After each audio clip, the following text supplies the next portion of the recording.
So I'll just quickly recap what we have done in the last class. We'll just quickly revise.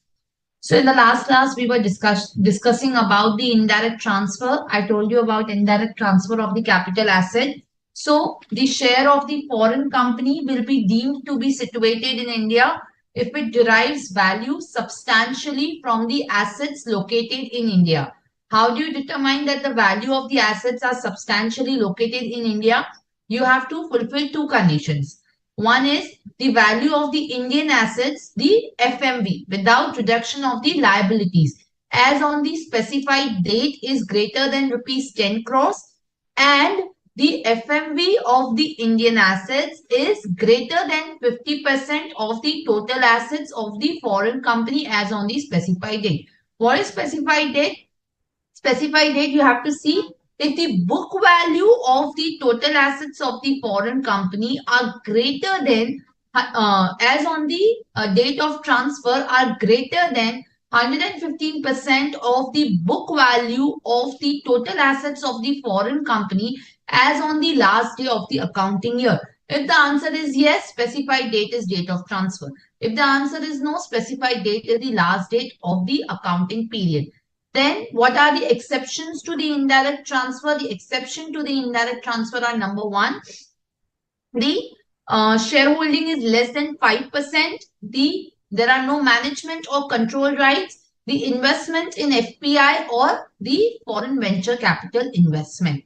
So these are exempted. Even the dividend declared by a foreign company whose shares derive value substantially from Indian assets, the dividend also will not be deemed to accrue or arise in India.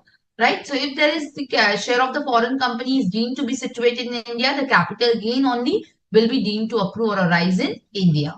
Now, once the capital gain is deemed to accrue or arise in India, not the entire capital gain will be taxable, but only the proportionate capital gain which shall be taxable, which will be equal to the value of the Indian assets, the FMV of the Indian assets as on the specified date, divided by the FMV of the total assets of the foreign company as on specified date.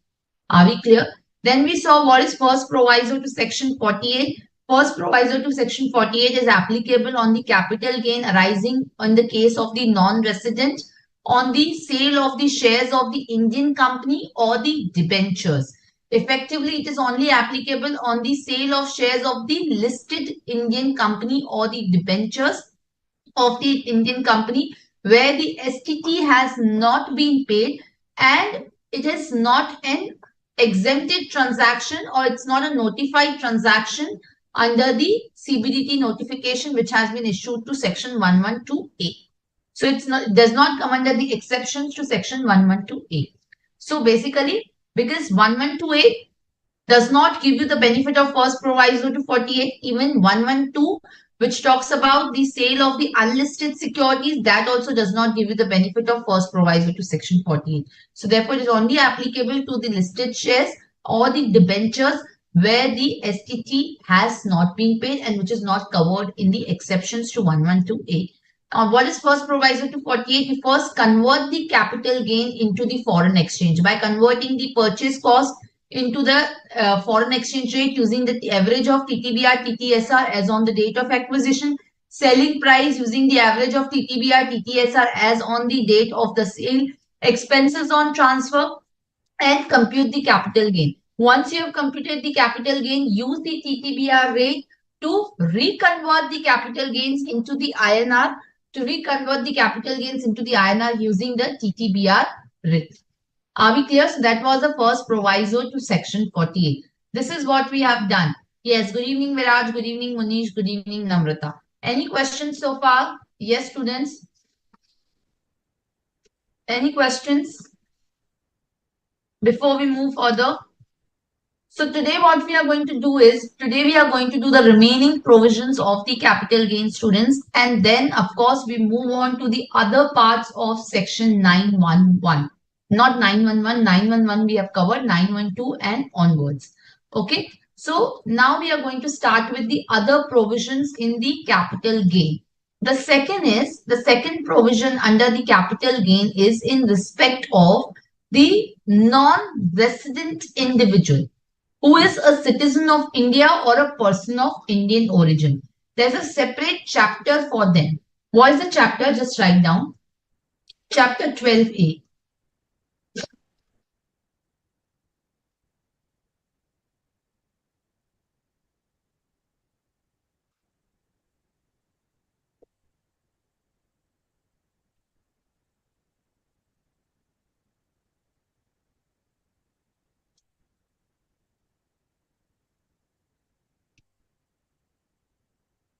Chapter 12A, special provisions for the non-resident Indian.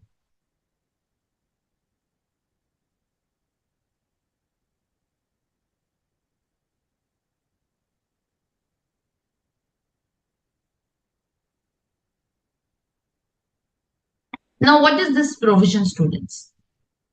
This particular provision say that a non-resident Indian is an individual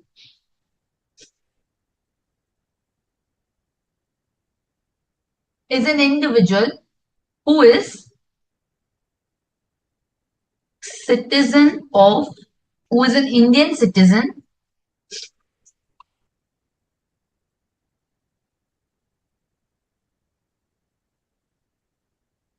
or the person of Indian origin,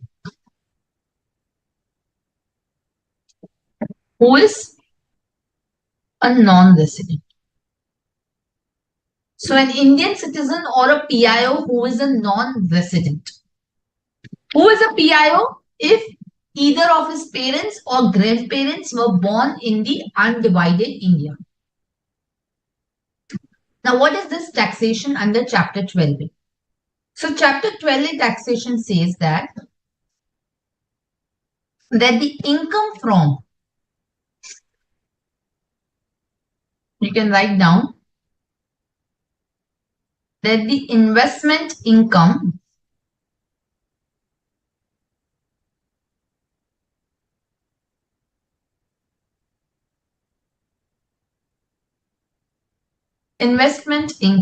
Now, what is investment income over here? So, the investment income here means that the income derived from the foreign exchange asset.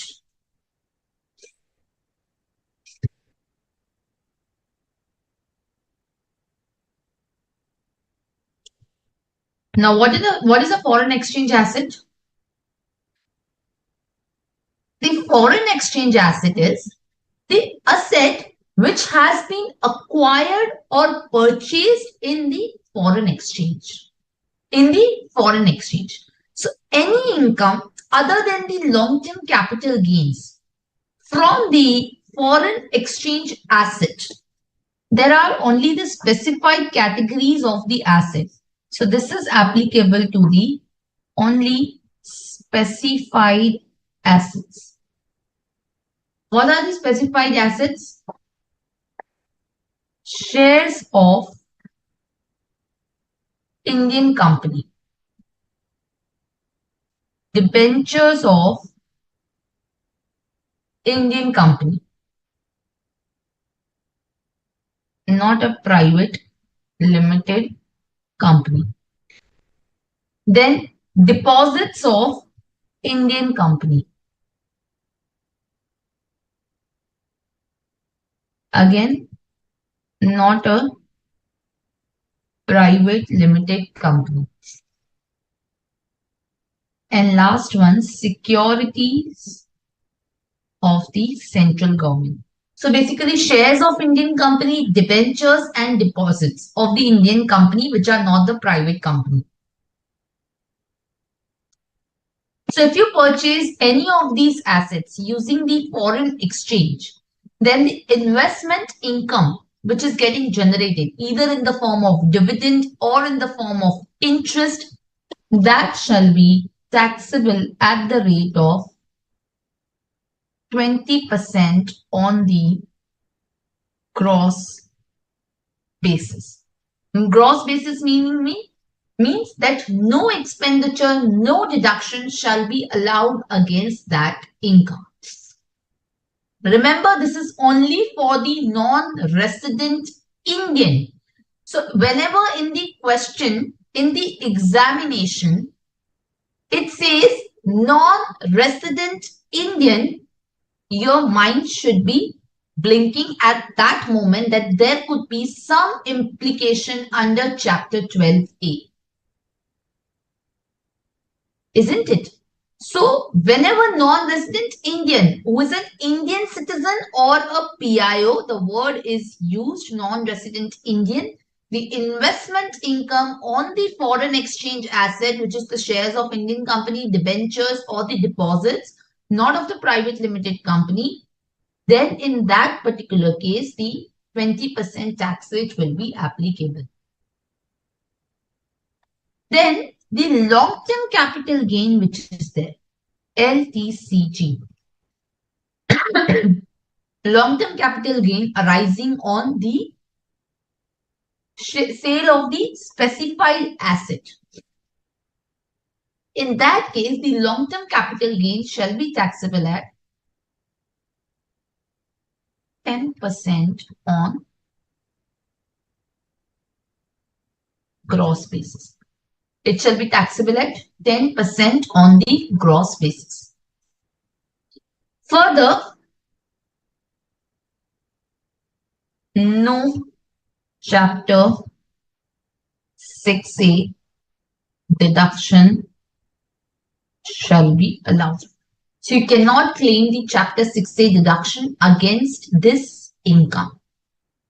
Yes, you need to add the surcharge and cess to this income, to this tax. So plus surcharge and plus cess. Here also you have to do plus surcharge plus cess. Are we clear? So whenever a non-resident Indian acquires the shares of the Indian company in foreign exchange, and when he sells those shares, at that point in time, he can claim the 10% tax rate. Here also, unlike the exemption under 54F, which is on the capital gain on the sale of the any other asset, and if you invest that amount into a residential property, you get a proportionate exemption under 54F. Here also the exemption for long-term capital gain applies. So exemption under section 115F. So where a non-resident Indian has transferred the specified asset and he has invested the consideration in a new asset. He has invested the consideration in the new asset. Then in that particular case, the exemption will be given, which shall be capital gains into the net consideration, into the cost of acquisition of new asset divided by the net sale consideration, similar to 54F. So exemption under 54F if reinvested into new within 6 months. If reinvested within new assets within 6 months. Word used is net sale consideration, meaning sale consideration minus the expenses on transfer. However, if the new asset is transferred within a period of 3 years from the date of acquisition, then the capital gain which was exempted earlier shall be deemed to be the income as the long-term capital gain and shall be charged in the year in which the asset is sold. Are we getting that?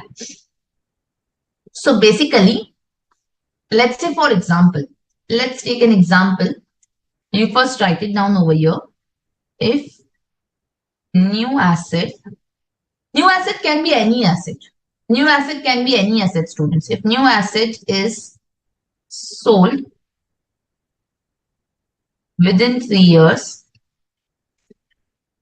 capital gain exempted earlier shall be taxable as long-term capital gains in the year of transfer. So let me take an example for you.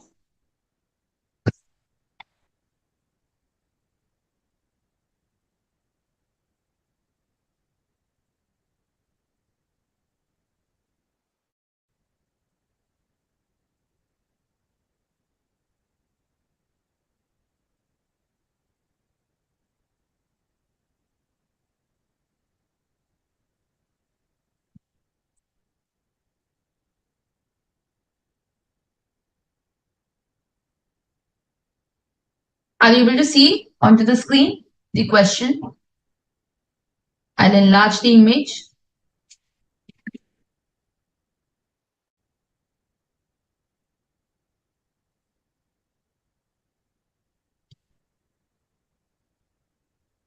A non-resident Indian acquired the shares in the Indian company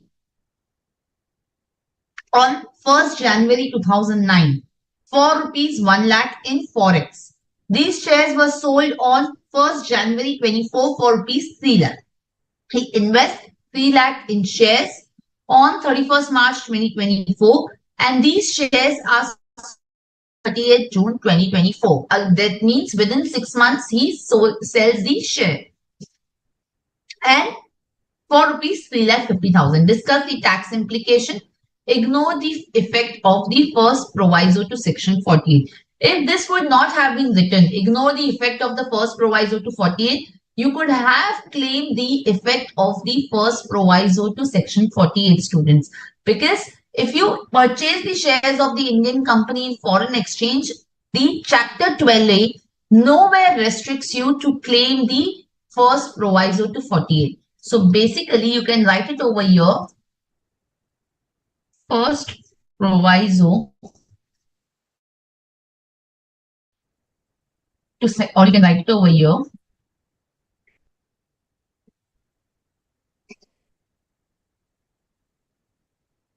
First proviso to section 48 can be claimed. Okay. Namrata, what is not clear in forex assets? Forex assets means the assets which are purchased using foreign currency. Okay.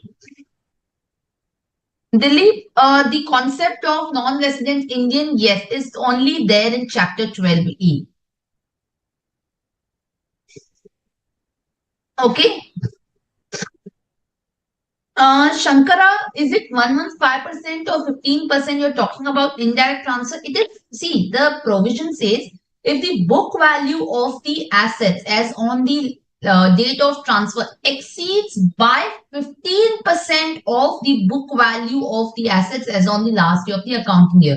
So exceeds by 15% means it exceeds the 115% of the, it's another way of just writing it. It's just another way of writing it, Shankar, right? But it says 15%. But when you calculate, you use it 115% to make the calculation. Okay. So a non-resident Indian acquired the shares. Yes, students, what will you do in this situation? What shall be the capital gain?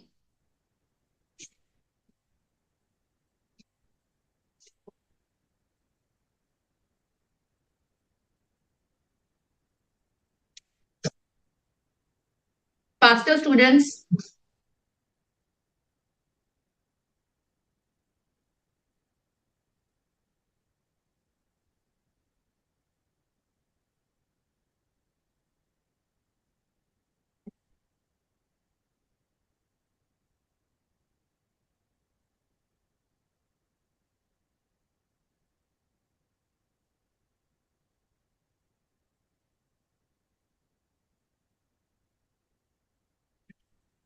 Sorry. Yes, students. Monish, 2 lakh. Yes, you're right. 2 lakh is the answer. So basically, if you see this 1 lakh, so my LTCG, if they have said that ignore the effect of the first proviso, if they wouldn't have said, I would have claimed the first proviso to 48. Because as I said, students, first proviso to 48, it's also applicable when a non-resident purchases the shares of the Indian company or the debentures of the Indian company using the foreign exchange. So chapter 12A nowhere restricts you. So you can claim the first proviso to 48. Are you getting, students? Also see, students, when you are having the STT also paid, let's say when on the listed shares, STT would also have been paid. Now, if you want, you can go as per 112A. If you want, you can come to the chapter 12. Are we getting that? So when I'm talking about the first proviso to 48, so 112A does not allow you to claim the first proviso to 48. That's why I've listed here under the exception. Isn't it? But you can go under chapter 12 also, even if you have the shares with the STT. Are we clear? So it is up to you. If you want to go as per 112A, then don't claim first proviso to 48. Or you go as per the chapter 12. So you compare which provision is beneficial to you. Sometimes it may happen that because your capital gain is lesser than 1 lakh, you will say, I will not go to chapter 12A because I have capital gain lesser than 1 lakh. So under 112A, I have the exemption of 1 lakh. Yes or no? Because under chapter 12A, there is no exemption of 1 lakh. So you will go to that specific provision under 112A to say that I have capital gain lesser than 1 lakh. I am governing by the 112A. But if you say, no, my capital gain is more than 1 lakh, and now I'm also getting the benefit of first proviso to 48 if I go as per chapter 12. You can go as per chapter 12. There's no problem. So if you see the chapter 12A, which is there, that is the applicable to only a non-resident Indian. That is applicable only to a non-resident Indian. Isn't it? Who is deriving the income from the foreign asset. Are we clear? Yes or no? So, in case you go as per the chapter 12, you can always opt out of the chapter 12 also. So, the section gives an option to a non-resident to elect that he should not be governed by chapter 12. And he has to elect that option during the return of income. If he does not elect, chapter 12 only will be governing that non-resident Indian. So in case where he exercises the option that I do not want to be governed by chapter 12, he can opt out of that. Are we getting that, students? So here in the first proviso to 48, you can in fact write down here, you can write down applicable in case of listed shares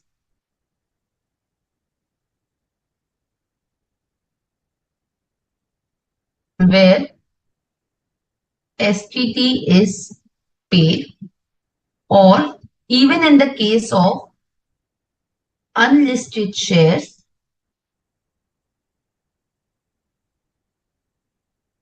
if the non-resident Indian is governed by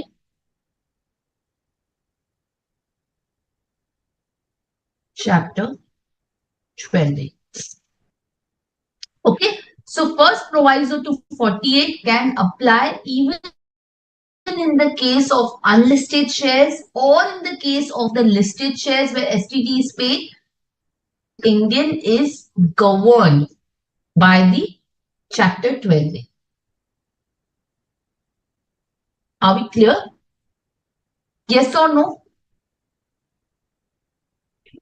So basically, if you look at it, I may be governed by chapter 12A and still I can claim the first proviso to 48 because there is no restriction under chapter 12A unlike section 112 and 112A. Okay. If it is other than non-resident Indian, if there is any other non-resident for him, or the first proviso to 48 will only be applicable when it's a listed shares where STT is not paid and it is not covered by exceptions. But if it is a non-resident Indian, it doesn't matter whether the shares are listed, unlisted, STT is paid, not paid, whatever, he can claim the first proviso to 48. Clear? So here it is written that ignore the effect of first proviso to 48. If it is not written, you will claim it. So LTCG here will be my FPC, which is 3 minus the cost of acquisition, which is 1 lakh. So this is going to be 2 lakh minus the exemption under section 115F, which shall be. So if you see, he has invested the 3 lakh rupees in the, he has invested the 3 lakh rupees in the new shares. So he has obviously invested the higher amount. If he would have invested the lower amount, we would have done the proportionate. So here there is no point of doing the proportionate one. So 2 lakh, this is going to be nil. And next time, my long-term capital gain taxable in the previous year, 24-25 shall be 2 lakh plus there shall be the short-term capital gain of 50,000. Short-term capital gain of 50,000, which is on the sale of the shares of the another company. Are we clear? Yes, in this case, let's say, for example, if instead of 2 lakh, I would have invested, let's say here we have invested instead of 3 lakh, let's say we have invested 1.5 lakh. So then the exemption under 115F will be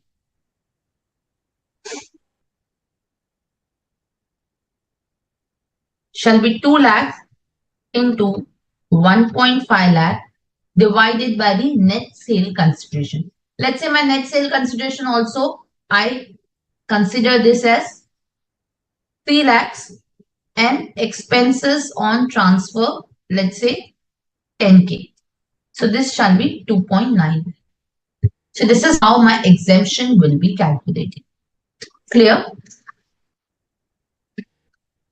Yes or no, students? Any questions? Is it clear?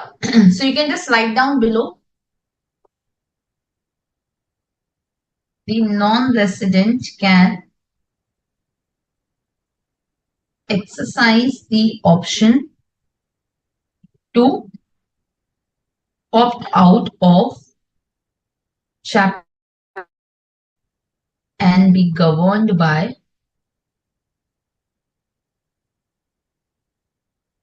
general provisions.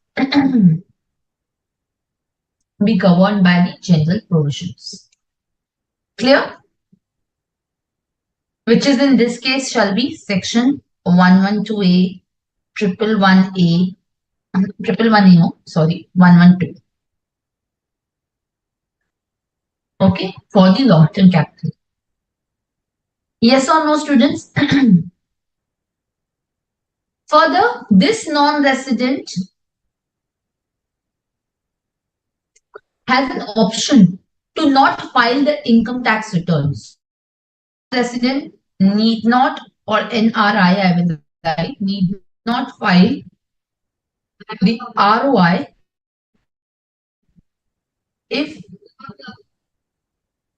he has total income consisting of long-term capital gain and investment income and on which TDS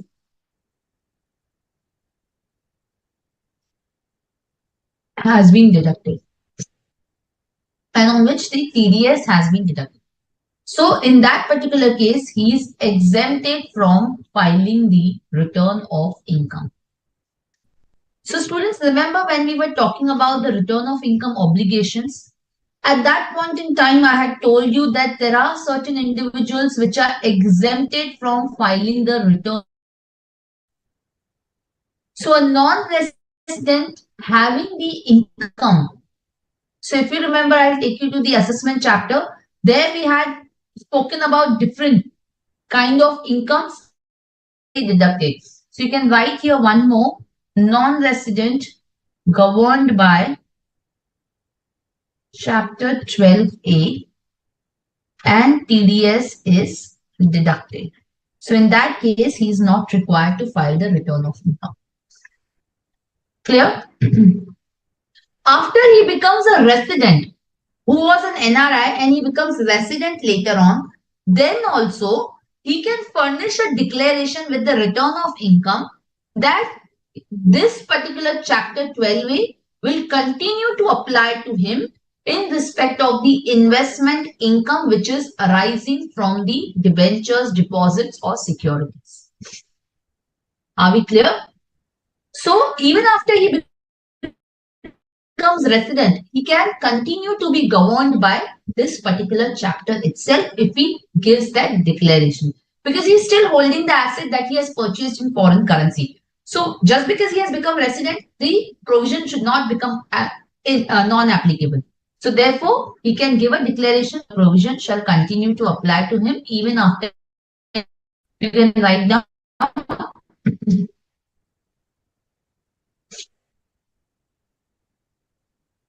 after becoming resident,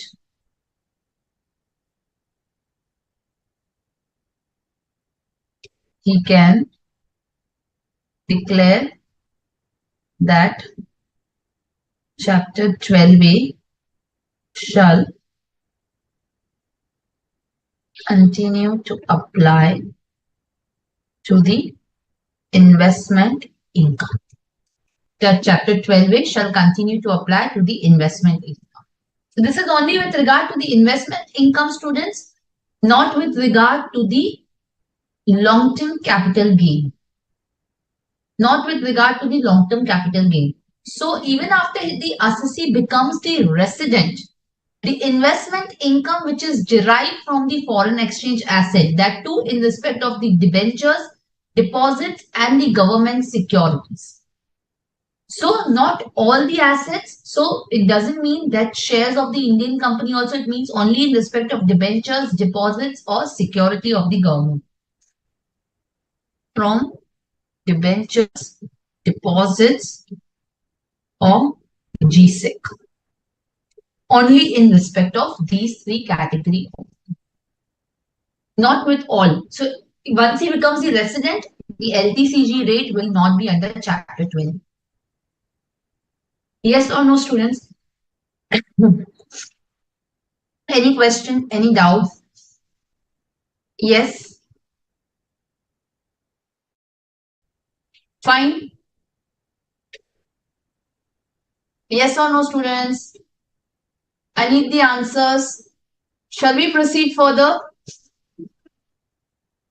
Okay. So next that we are moving on to is another part in the capital gain, which is the global depository receipts.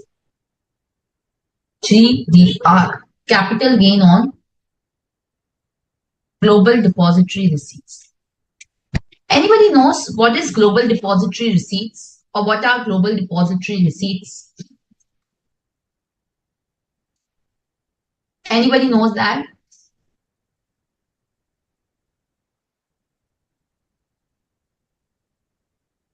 Yes, students, please tell me faster if you know what are the global depository receipts.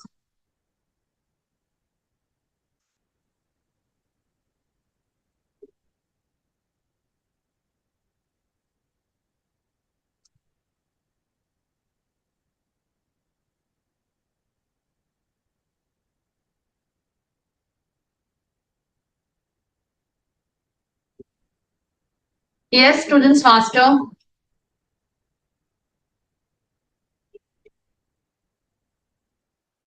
Yes, you can write it like this way also, so that I'll just amend it over here.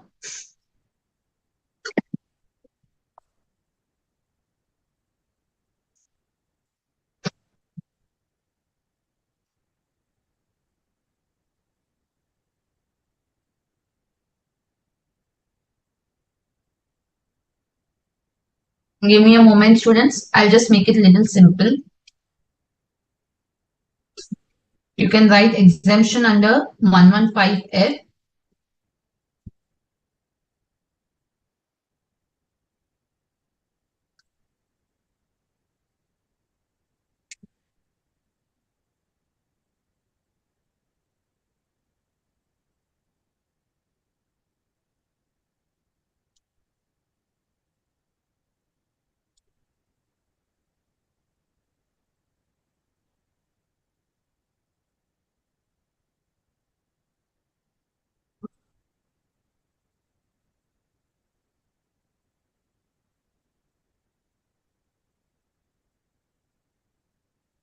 Give me a moment. I think there's some issue with the file.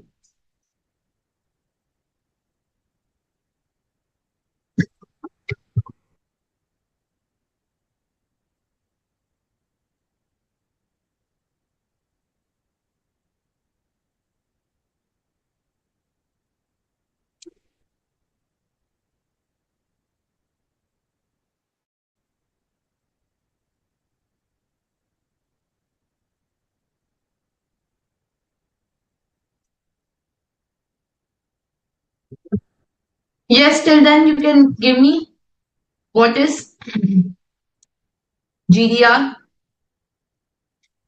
Yeah, we can just make a small change over here. I'm just changing the pattern, students. So you remember properly. If reinvested into new asset, you can write here any asset. Then you can write in the next line that time limit is, or you can write that time limit for reinvestment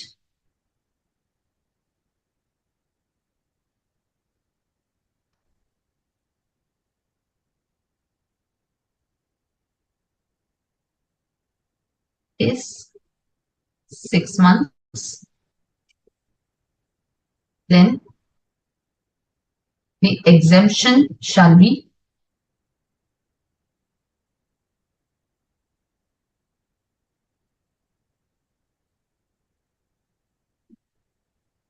CG into cost of acquisition of new asset into the net sale consideration. And lock-in period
is 3 years. And then finally you can write a revocation of the exemption.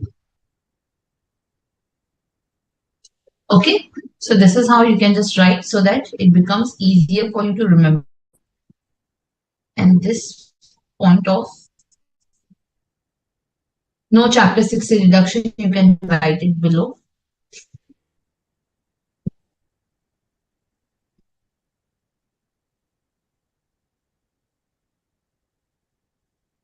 Okay.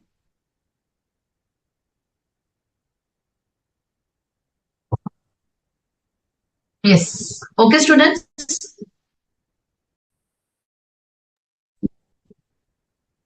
Yes, so let's discuss now about the GDRs. Now, what are the GDRs? Yes. Dilip, what is your first point? Is NR or NRI? Where you are asking Dilip? This, the NRI. It's NRI can exercise the option. It's NRI, Dilip. Is that clear? Yes. What are the other questions? Indian companies can raise the money in US dollar from outside India, Dilip. Yes, they can very well raise. That is called as external borrowings. External commercial borrowings, Dilip. That is called as ECBs. In equity shares issued in foreign exchange. Yes, Manish. That is the GDR. No. Company raise money by issuing these receipts globally. Yes, Namrata, you are right. Indian shares listed on foreign stock exchange other than America through a mediator. Yes, Mohammed, very good. Negotiable instruments issued by depositor bank. Yes, Mansha, which represents the ownership of the shares of the foreign company. Yes, you're right, Mansha. So yes, all of you students are correct in terms of the GDRs. So let's try and understand how these GDRs work.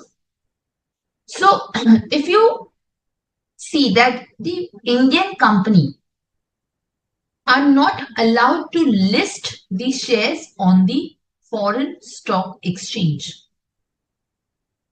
The Indian company are not allowed to list the shares on the foreign stock exchange. Are we getting that?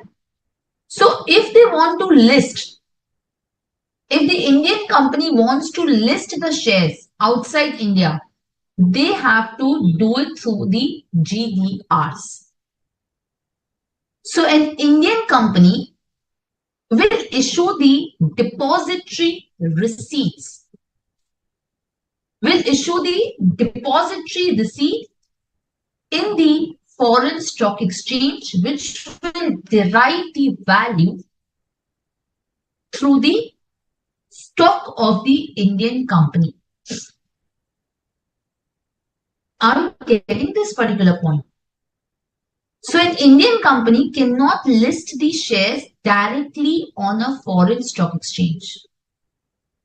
So we have to be clear about that particular point. Yes. So once I'm saying that I cannot list, so I have to find the alternative option. So what are the alternates which are available to the Indian company? The alternate to the Indian company is the global depository receipt or the American depository receipts. These are the two options. And now there are certain new form of vehicles which are coming in, which are known as the SPACs. Which are known as the SPACs.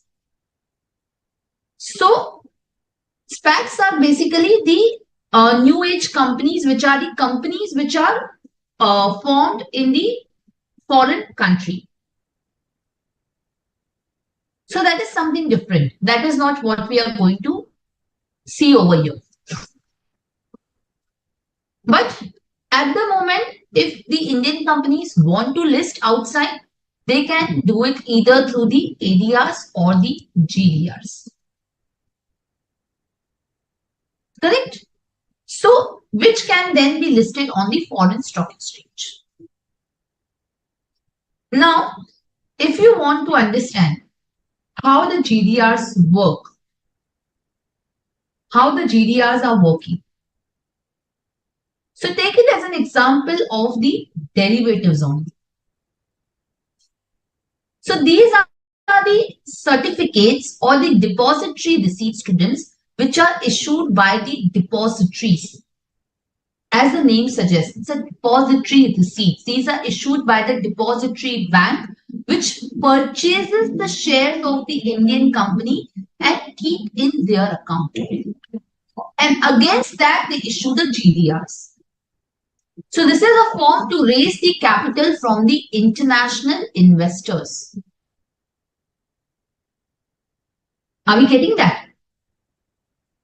Yes or no? Fine. Is GDR clear? Yes, students, any questions with regard to the DDR?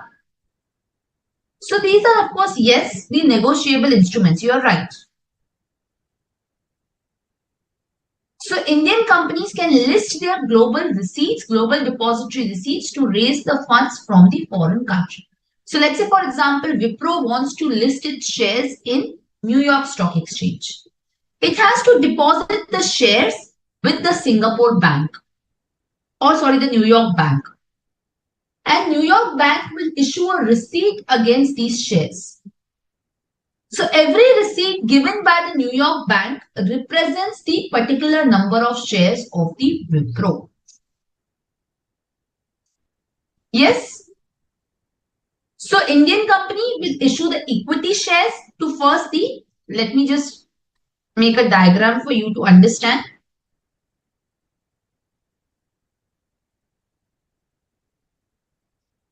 Let us make a diagram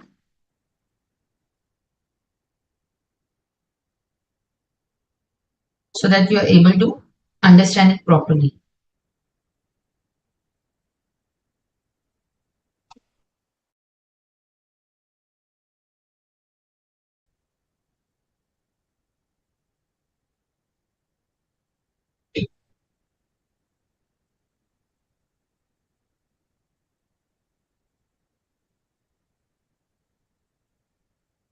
So basically, let's say for example, this is Wipro.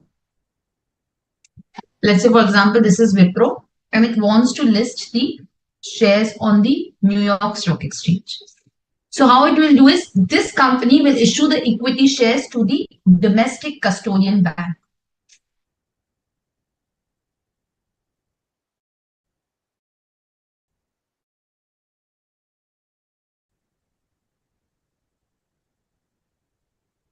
And this is USA. So it will issue the shares to the domestic custodian bank, which will issue the shares to the foreign custodian. Okay, which will issue the shares to the foreign custodian or the foreign depository bank. And then the domestic custodian bank physically holds the shares of the Wipro. Are we clear?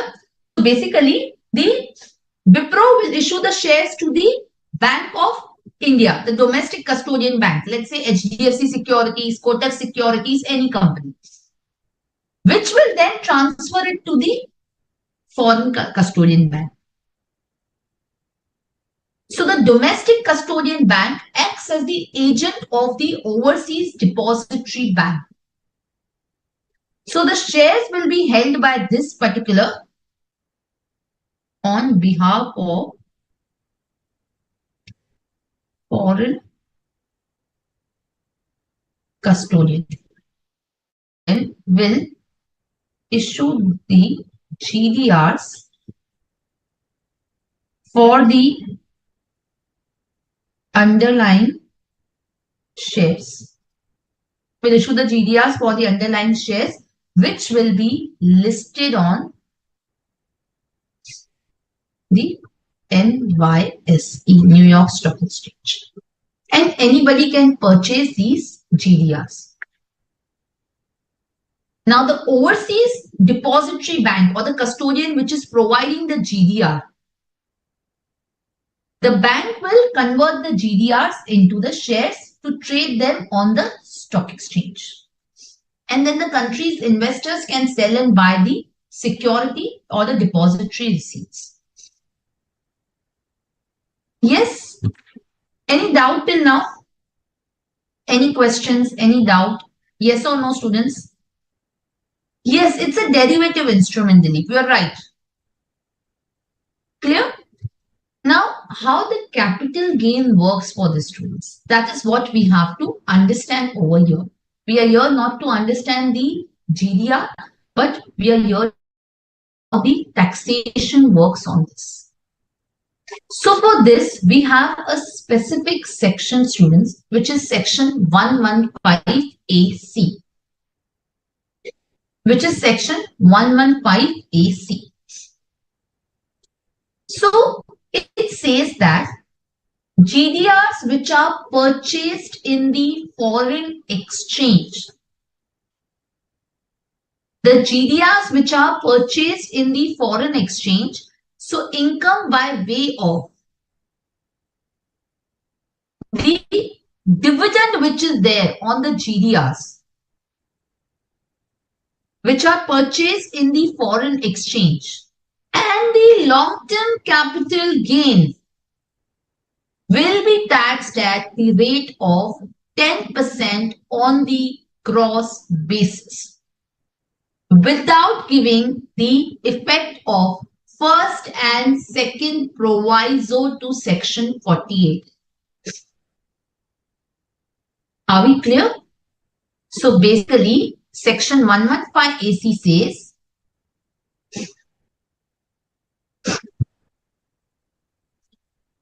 just write down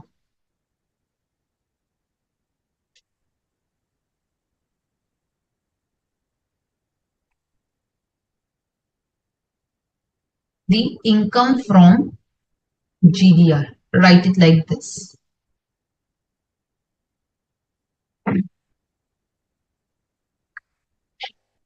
So income by way of the, let's say first we are going to talk capital gain, students. First, we are not talking about the dividend. First, we are going to talk about the capital gain. And that too, the long-term capital gain. So, you write down first capital gains.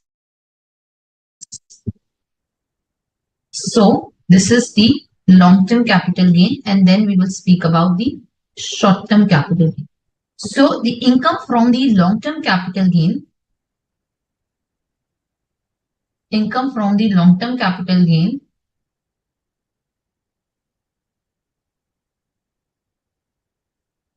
on the sale of the GDRs, which are purchased in the foreign exchange. So if the GDRs are transferred to the resident, in that case, it shall be 10% on the gross basis under section 115 AC. Under section 115 AC. So you will ask, ma'am, if only we are transferring to the residents. Yes, students, you are correct. If I am transferring to a non-resident,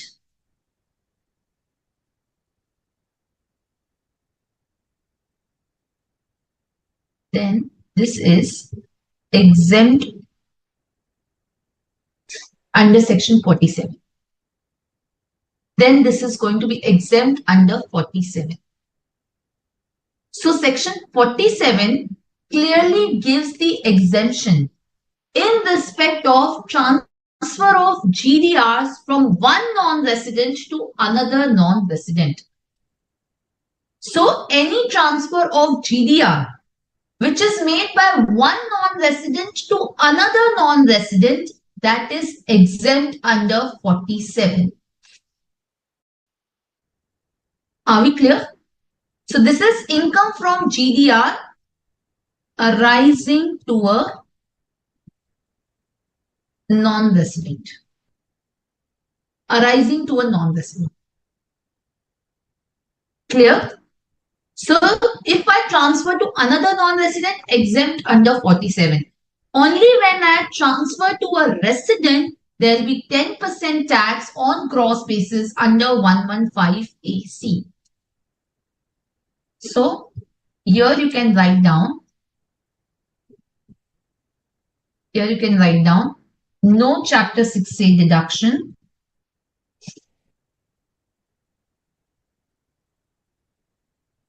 No benefit of first proviso to section 48, and further no benefit of second proviso, or you can just write down indexation. No benefit of the indexation. Clear? No foreign exchange fluctuation benefit and no indexation. Plus exemption from filing ROI.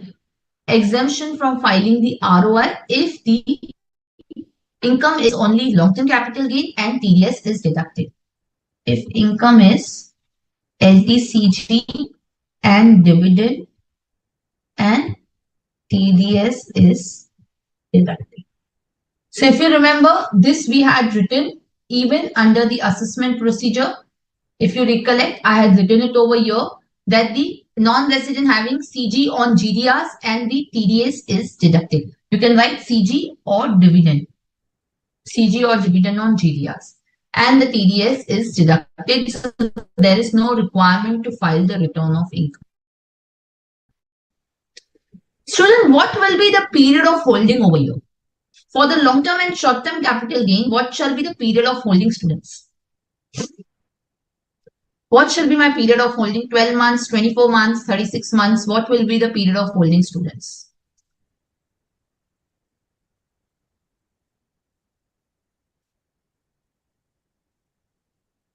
Yes. What will be my period of holding, students?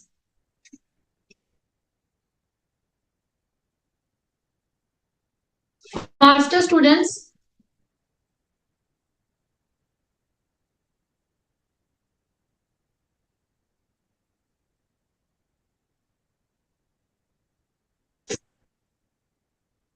Students, tell me what will be my period of holding?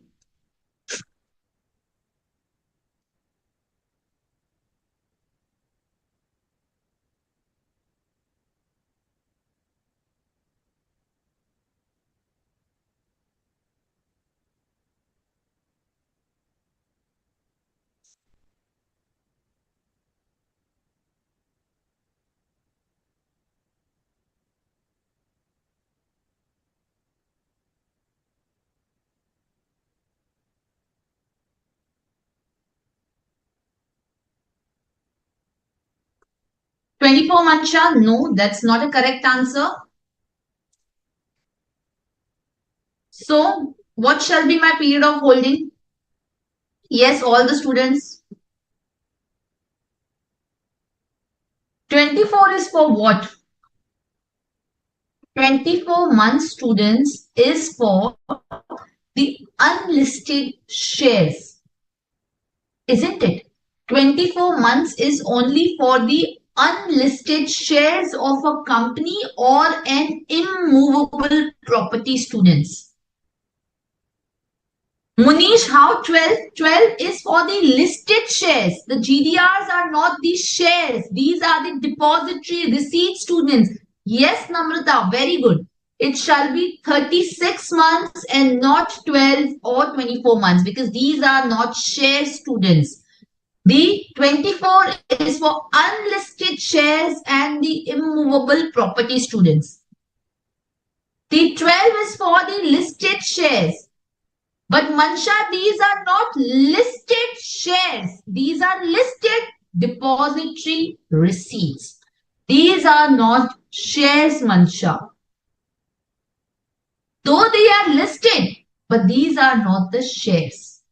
So the word used is not securities, but the word used is unlisted shares and the listed shares.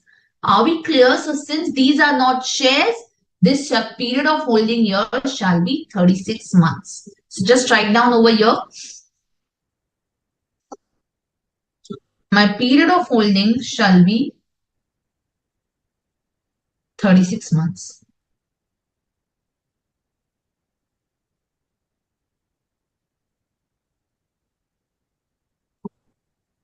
Fine. Now, how will my short-term capital gain be taxed over here? So the short-term capital gain is going to be taxed at the normal rates, whether it is transferred to a R or whether it is transferred to NR.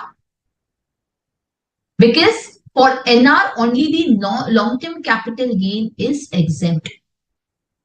If GDRs are transferred to a non-resident and there is long-term capital gain which is arising, so in that particular case, section 47 is saying that the global depository receipts which are transferred by one non-resident to another non-resident, which are transferred by one non-resident to another non-resident, only in that case the capital gain shall be exempt. Are we clear? So transfer of a capital asset being bonds or GDRs which are referred to in 115 AC. Okay, so in that case, if it's a short term again, so if it is transferred to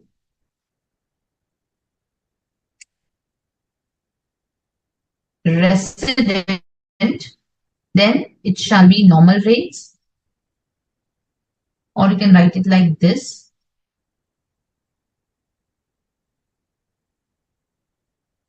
Transferred to a non-resident, this shall be exempt under 47. And if it is transferred to resident at the normal rates. 111A will not apply because these are not listed shares.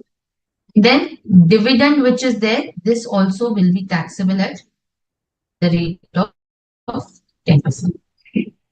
Again, on gross basis. Here also, you will not get any Chapter 6A deduction, no benefit of first proviso to 48. So, no Chapter 6A deduction. Okay. Any questions, any doubts, students? Yes or no? Yes, yes, Shankara, you are right. It's going to be 36 months. Any questions, any doubt? Yes or no?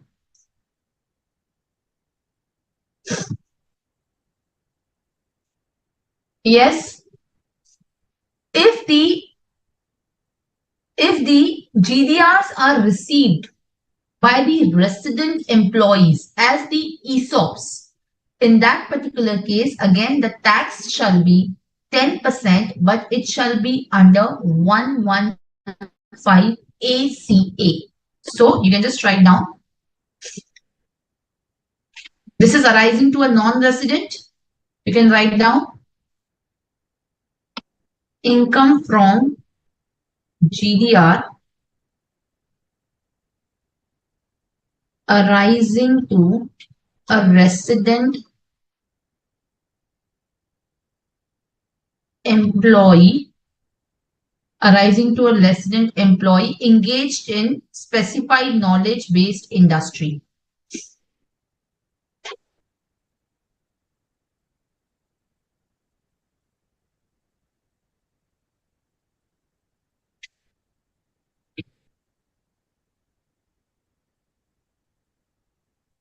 Engaged in specified knowledge-based industry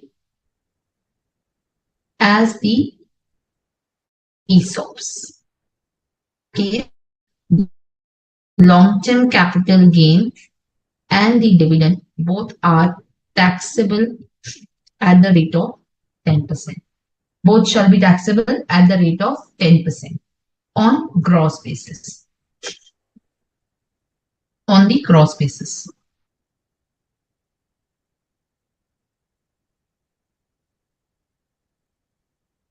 So here also you will not get any Chapter 6A deduction.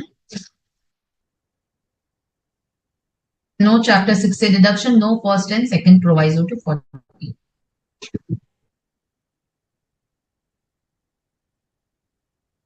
First proviso is any which is not applicable because this is a resident employee. Knowledge-based industry meaning IT sector, pharmaceutical sector, biotechnology sector, all of those sectors. Okay. So you can write down specified knowledge-based industry meaning pharma, entertainment, biotech. Okay. So these are the specified sectors. Is ADR, clear, students? Yes or no? Fine. Next one is again a specific provision for the FPIs. So you can write down tax on the tax on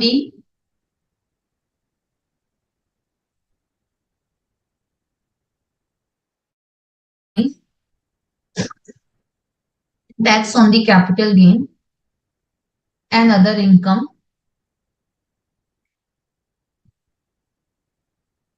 of the FPIs.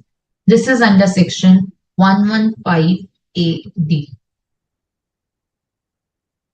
Yes, this was under 115 ACA. This is section 115 ACA. Okay. So 115 AD, tax on the income of the FPI. Students, what are FPIs? What are foreign portfolio investors?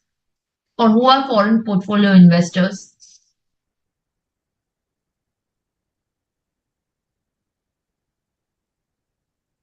Yes, students.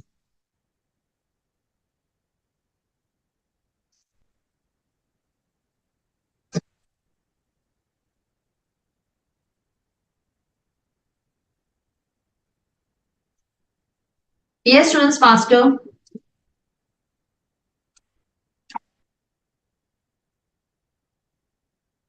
No, these are not new age company, students. That is not the new age company.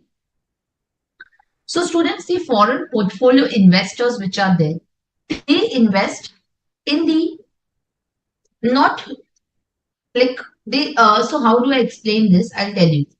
So the foreign portfolio investment which is coming through the non-resident can come through different modes, students. So investment which is coming through the non-residents in any Indian company is generally called as foreign investment, which means that the investment made by a person resident outside India in the capital instruments of the Indian company or the Indian LLP, right? Now it can come either as FPI, it can come as FDI. So there are two forms of investment, students. So if I say the foreign investment, this is for the knowledge that I'm sharing with you. This can come either as the FPI, as FDI, or it can come even in the form of the FVCI, or it can come as FVCI. Are we clear? Or it can also come as the investment by the individuals which invest as a portfolio investment. So now you will ask me, ma'am, what is the difference between all of this? So basically, if you look at this, now how should be investment into the foreign country, investment in Indian company can come in the Indian market or can come in the Indian company. So how this comes is, as I said, it either in the form of FDI, FPI, or portfolio investment scheme, which is called as PIS. So portfolio investment scheme is an account for again the non-resident.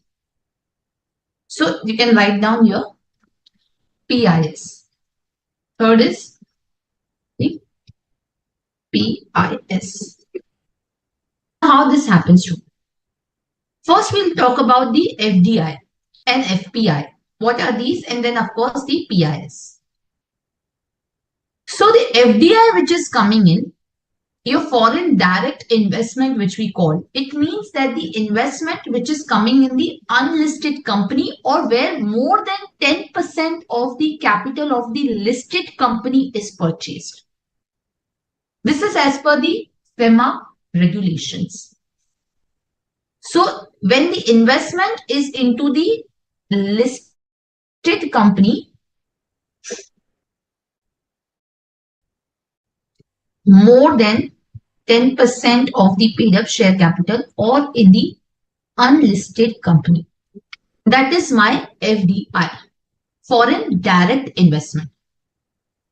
Then foreign portfolio investment is where the investment is less than 10% of the listed company. FPI cannot come in the unlisted company. So here, this is only in the listed company where it is less than 10% of the paid up share capital. Means these are the smaller investors. They cannot invest in the unlisted company. Foreign portfolio investors are basically registered with the SEBI. They are registered with the SEBI. Are we getting that?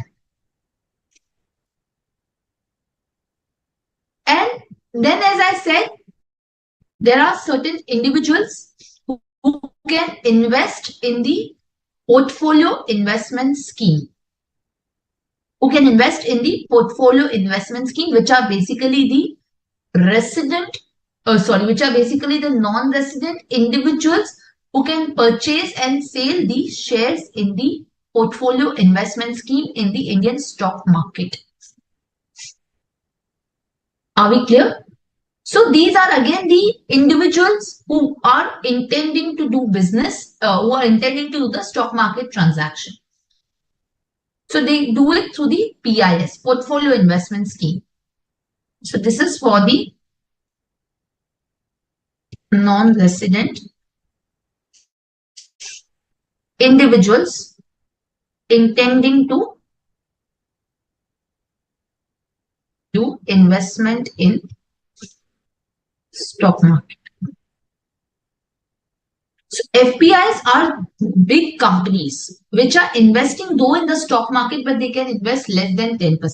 They are the companies like, mutual funds. They collect the investments from the different individuals and they are set up on such a large scale. They would invest in varied instruments. They would invest in mutual funds. They would invest in the company's shares. They would invest in different assets, classes which are there. So these are diversified instruments. It's a very well regulated industry which is there. Are we clear? So the FPIs are very regulated by SEBI.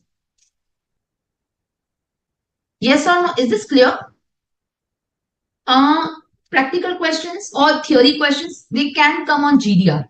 Is PAN mandatory to hold GRD or GDR, Viraj? Yes, the PAN is mandatory. But if you are receiving GDR as a non-resident, then PAN is of course not mandatory. Dividend, yes, you can receive even without the PAN also. But the thing is, you will receive it on the GDRs. You are not going to receive on the shares. Yes, Meera, you're right. They invest outside India and do not actively manage these assets. So basically, the investors would be investing in FPI outside India, and then the FPI would be investing in the Indian shares.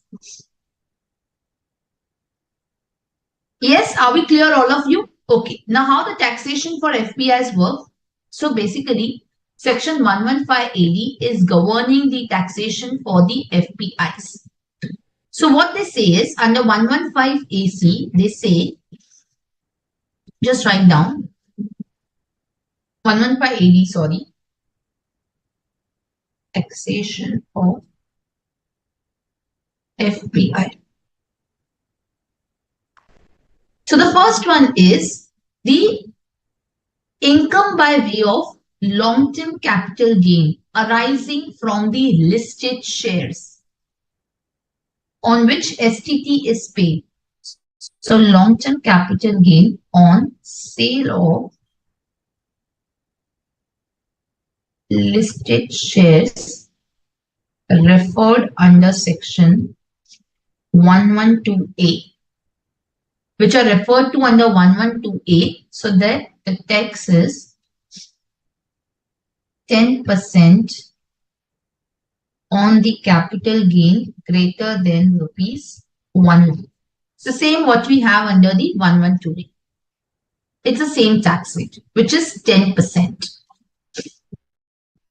Are we clear? Secondly, the income by way of long-term capital gains other than the 112A securities.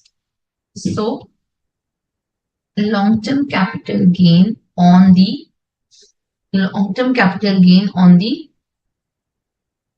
securities section 112A. Again, that is going to be taxed at the rate of 10%. On that also, the tax will be 10%. Are we clear? Then, short-term capital gain on the listed shares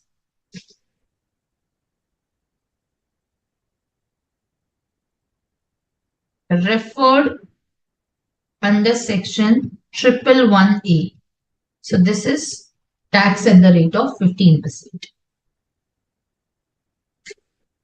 STCG on other assets, STCG on other securities other than 112A, 111A, sorry, it is going to be 30%.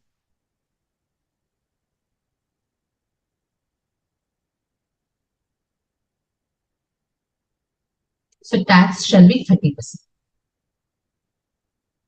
Are we clear? So in the case of the short-term capital gains, in the case of the short-term capital gain on the securities other than the 112A,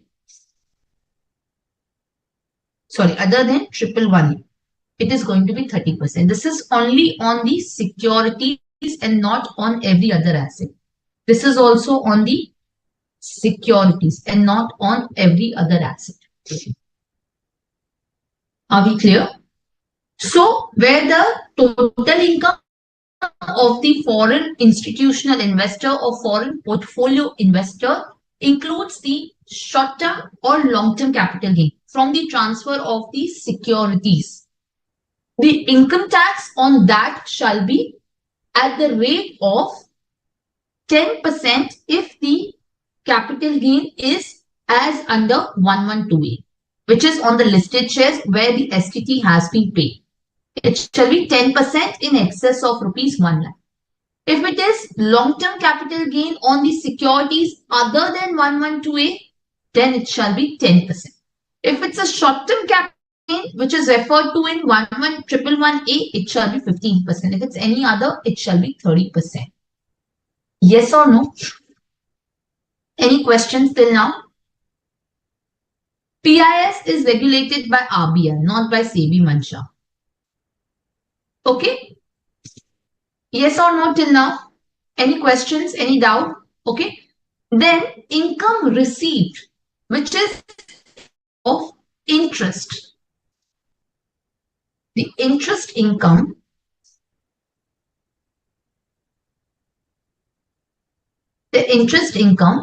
referred to in 194 LD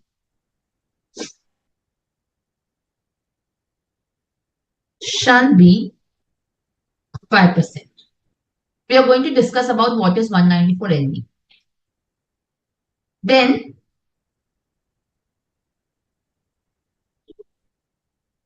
the interest income or any other income,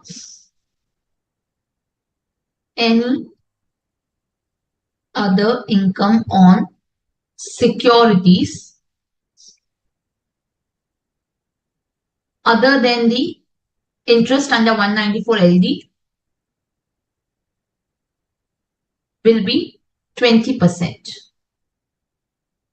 Shall be 20%.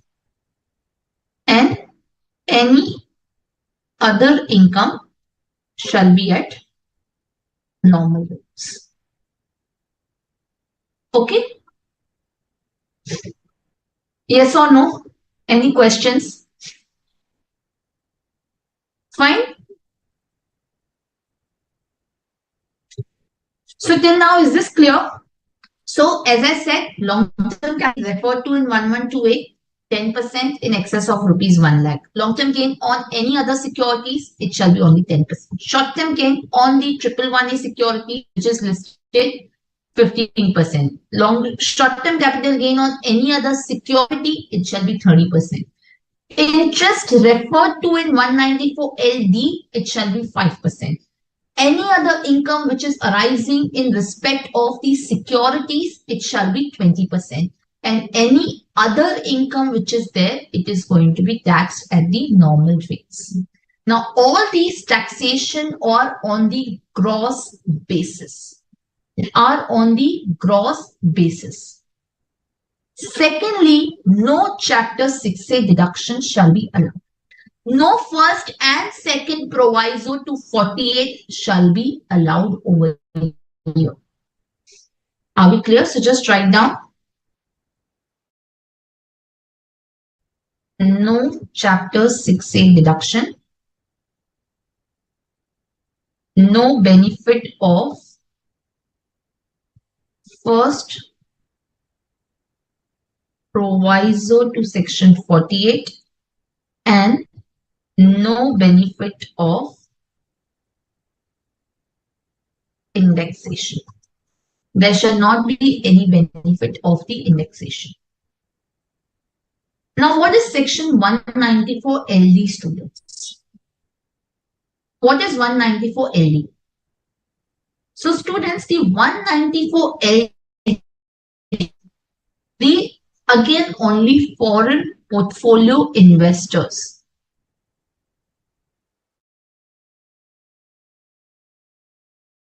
Taxation on gross basis. That means no other deduction shall be allowed. Are we clear? Now, what is 194 LD? The 194 LD is in respect of the FPI, in respect of the interest income, which is arising on the rupee denominated bond of the Indian company, which is arising on the rupee denominated bond of the Indian company, which is issued after 1st June 2013, but before the July 2023. Are we clear? So basically, you can write here 194 LD, interest on rupee denominated bond of the Indian company. What is rupee denominated bond? So the bonds which are issued to the non-resident investors or the FPIs, but which are denominated not in foreign exchange but in the Indian rupees. These are called as rupee denominated bond or masala bond also. Yes or no? Okay. So basically, these are the bonds which are denominated in INR but issued to the FPIs. Clear? So this is 194 LD. Any questions, students, till now? Yes. Now, one last important aspect before we go on to the break is in respect of the surcharge which is applicable to the FPIs. So what shall be the rate of the surcharge over here? So in this case, if they are going as per the normal provisions of the Act, by opting out of the default tax regime. So if they have any income under 11580 and they have opted out of the default tax regime and they pay tax as per the normal provisions of the Act. So in that case, the surcharge shall be where the total income exceeds 50 lakh but is less than 1 crore. So surcharge, this is important. So under normal provisions, and second is default regime.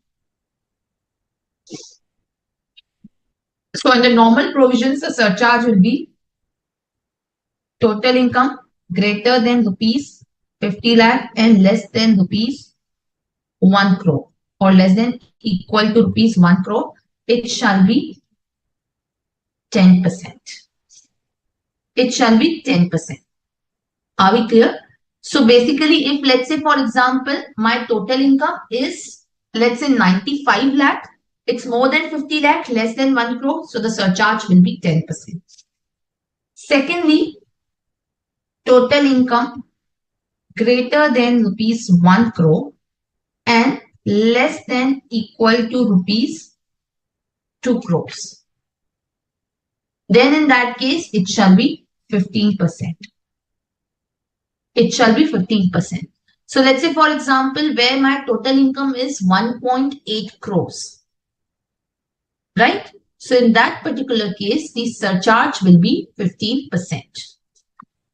Then, if my total income is greater than rupees 2 crores, but less than equal to rupees 5 crore, which is excluding the dividend, LTCG or STCG. Not only on the, so LTCG or STCG, which is referred to in 115AD, which is referred to in 115AD, not only on the listed shares on which the STT is paid, but even on the other securities, the long-term capital gain which are arising. So not only 112A or 111A securities, but all the securities which are covered under 115AD. So remember I told you under 115AD, you not only have the listed security, but all the securities, whether listed, whether unlisted, it covers all the securities on which it shall be 10%. CG or STCG on or referred to under on securities, you can just write here.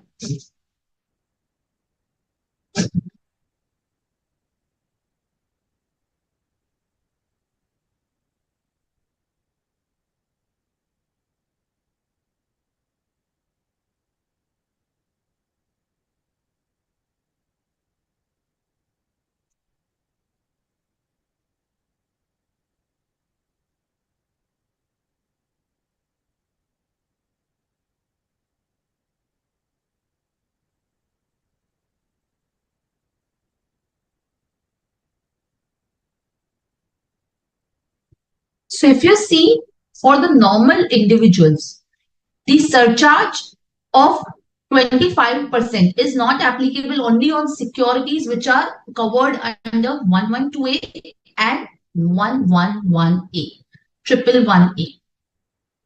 Isn't it? To our basics class. If you remember here, where I had given you the tax rate, students. See, I have given you 112, 112A, 111A. Here, even the short-term capital gain on the unlisted securities is also going to be covered.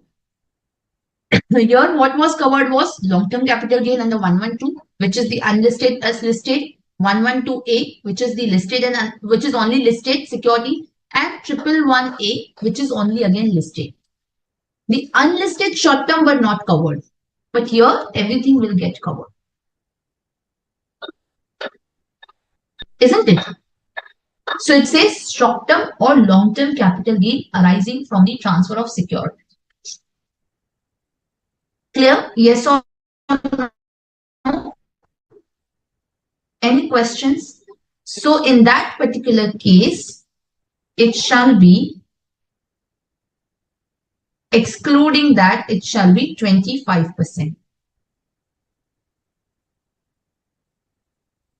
This is 25%. Fine. And the highest rate which will be payable on the dividend and the capital gains on the securities which are referred to in 11580 will be 15%. So let's say, for example, I have dividend of 1.05 crores. Capital gain on securities, let's say 1.05 crores. And other income is 2.1 CR. So on this 2.1 CR, surcharge will be at the rate of 25%. And the surcharge here would be on this shall be 15%. Are we clear? Next is total income exceeding rupees 5 crores, again excluding the dividend, LTCG, STCG on securities referred to in section 115 AD. It shall be 37%. It shall be 37%. So let's say, for example, dividend of 1.5 crores, capital gain of 1.7 crores, and other income of 6 crores, then on this surcharge will be at the rate of 37%. On this, the surcharge will be at the rate of 15%. Clear? Yes?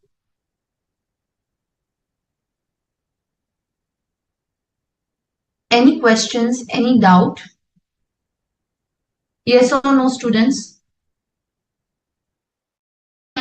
Then, in respect of the default tax regime, this category is not there. So we have only 10%, 15%, and then directly 25%. This is not there under the default regime.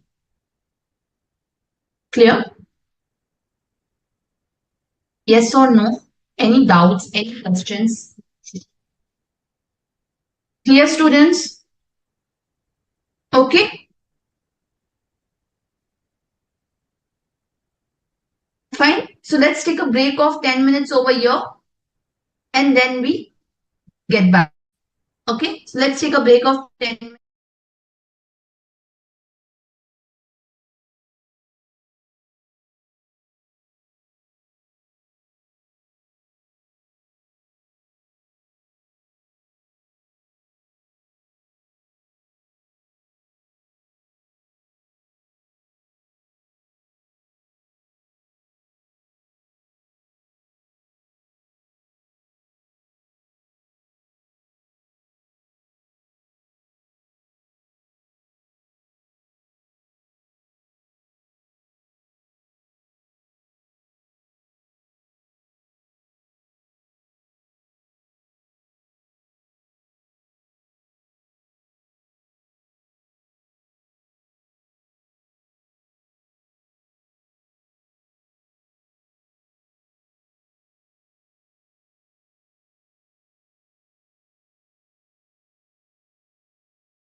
Students, how the questions can come in exam on these topics. There could be theory questions on topics, along with some short questions can come sometimes.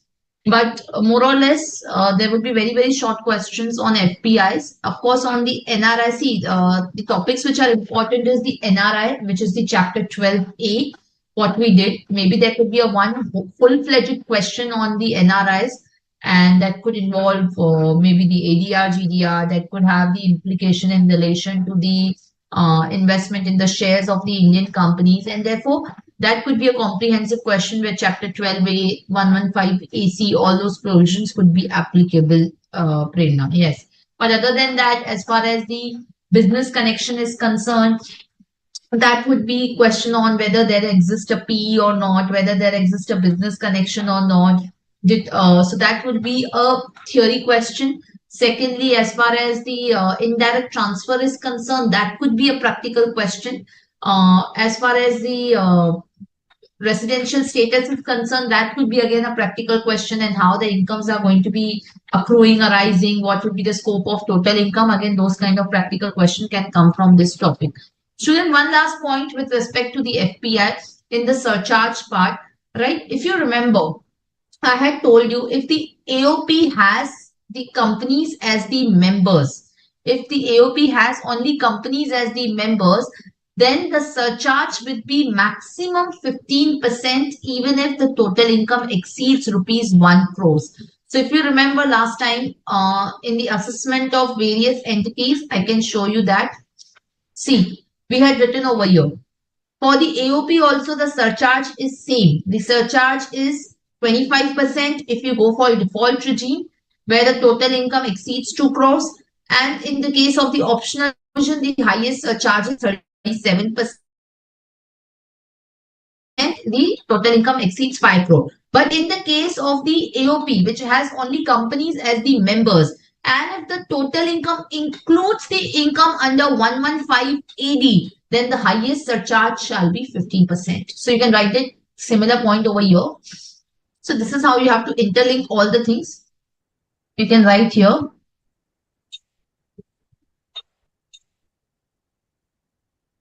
In case of AOP, if the AOP has only companies as members, and secondly, it includes the income from 115 AD. It includes the income from 115 AD.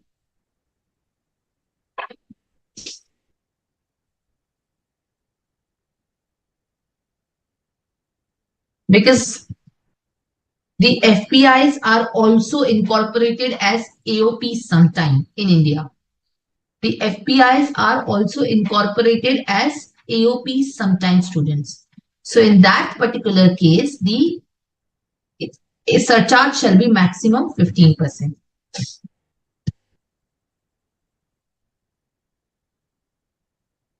The surcharge shall be maximum 15%.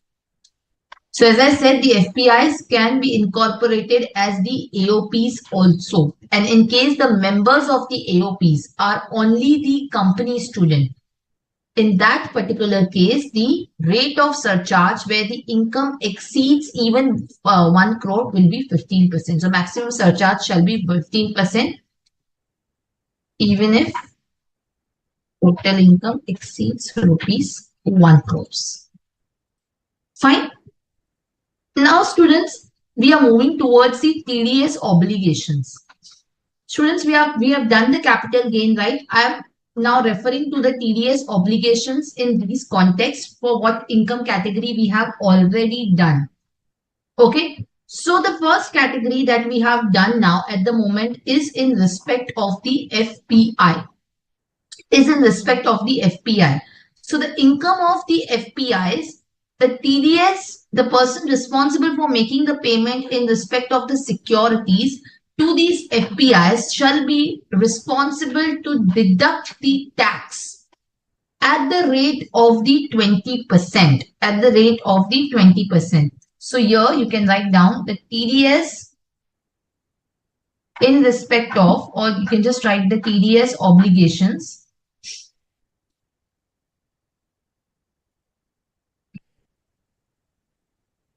in respect of royalties in respect of TDS under section 196D, this shall be 20%. Are we clear? 20% plus surcharge and plus cess. Clear? Okay, so 20% or you can write rate under the DTAA.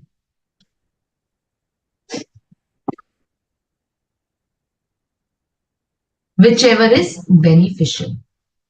Whichever is beneficial.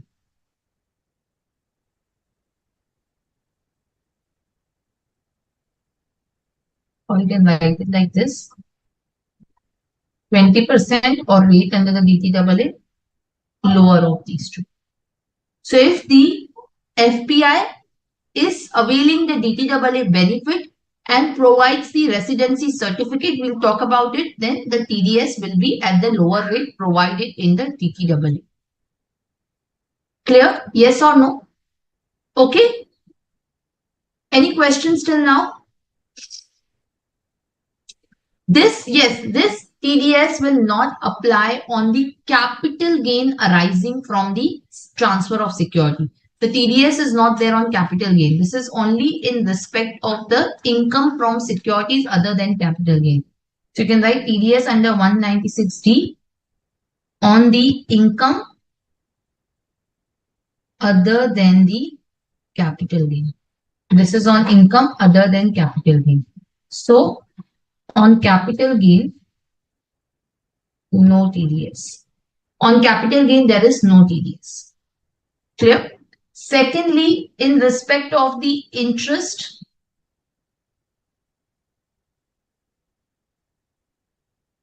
on the rupee denominated bonds, then under 194 LD, TDS at the rate of 5% plus surcharge and plus cess.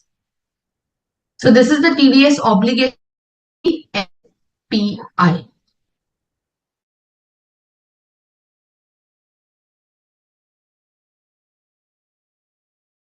The rupee denominated bond. In respect of the rupee denominated bond, the interest which is arising on that interest, it shall be 5%. Clear, students? Any questions, any doubt till now? Okay. Yes, it shall be 5%. Fine. Any questions? Then just write down. Then just write down here.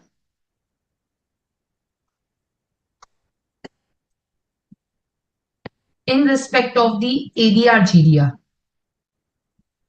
In respect of the income from GDR also, there is the TDS obligation which is provided. So the TDS obligation in respect of the income which is payable to a non-resident. Again, not the capital gain. Here we are not talking about the capital gain over here, students. Here we are just talking about the dividend or interest in respect of the GDR. There the TDS shall be 10%. So here the TDS is under 196C.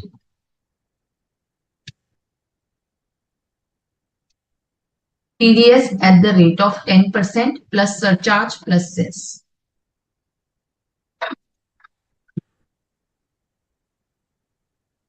This is on the interest or dividend in respect of the GDRs and the long-term capital gain on the GDRs. So on the interest or dividend on the GDRs, not on the short-term capital gain. Long-term capital gain on the transfer of GDRs. Of course, to a resident. So this is where the tax is under section 115 AC. So this is not on short-term capital gain, only on the long-term capital gain. Fine. Yes or no? What is cess? Cess is Dinesh 4%. Health and education says the very, very basic. What is cess?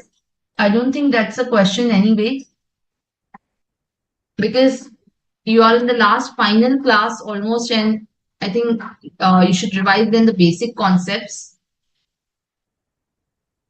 Okay, students. So we are coming back again to section 9.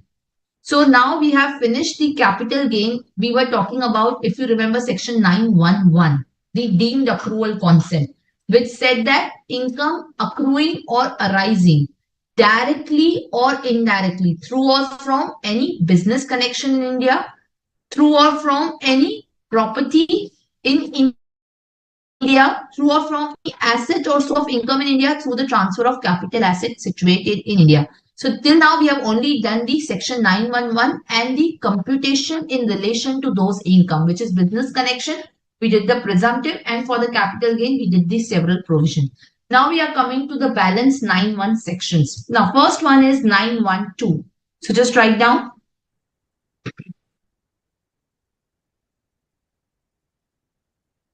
section 912.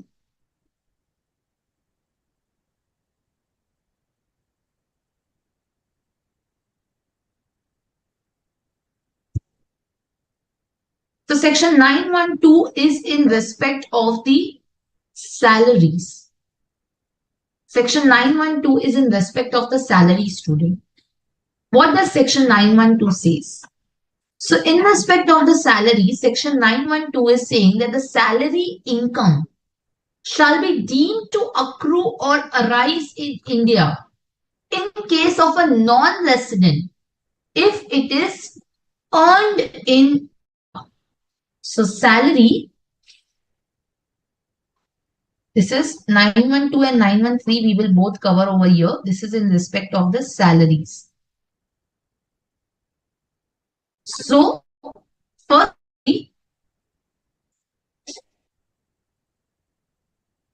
other salaries. So this is deemed to accrue or arise in India if it is earned in India. Now, what do we mean by earned in India, students?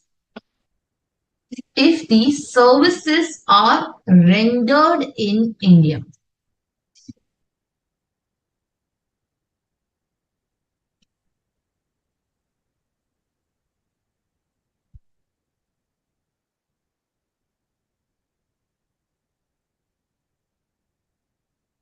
If the services are rendered in India, it would be treated as earned, including for the leave period which is preceded or succeeded by those services. So let's say, for example, if a non-resident is hired by the foreign company. So let's say there is ABC Inc. who hires Mr. A non-resident, right? And seconds him to India for the training of the agents of ABC Inc. in India. So let's say, for example, ABC Inc. is hiring Mr. A, who is a non-resident, and seconds him, sends him to India for certain number of days for the training of the agents who are in India of ABC Inc. In this case, the services by services by Mr. A are rendered in India. So the services by Mr. A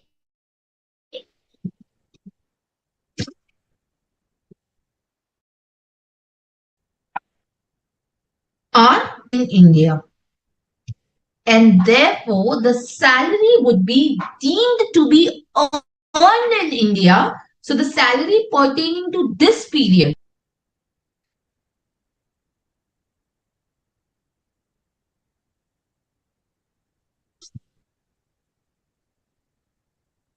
when Mr. A is in India, this shall be deemed to accrue or arise in India. Are we getting that? Yes or no? So basically, now you will ask me, ma'am, why this is deemed to accrue or arise in India and not directly accrue or arise in India? See, what did I tell you, students? What is the meaning of accruing or arising in India? When can I say that the income is accruing or arising in India, students? When the source of income is in India. Clear, students? When I have certain source of income, what is my source of income? Maybe the contract from which the income is arising, from which the income is getting generated. Now, the employment contract, which is giving rise to the salary income. The salary income is going to arise from the employment contract which Mr. A has with the ABC INC.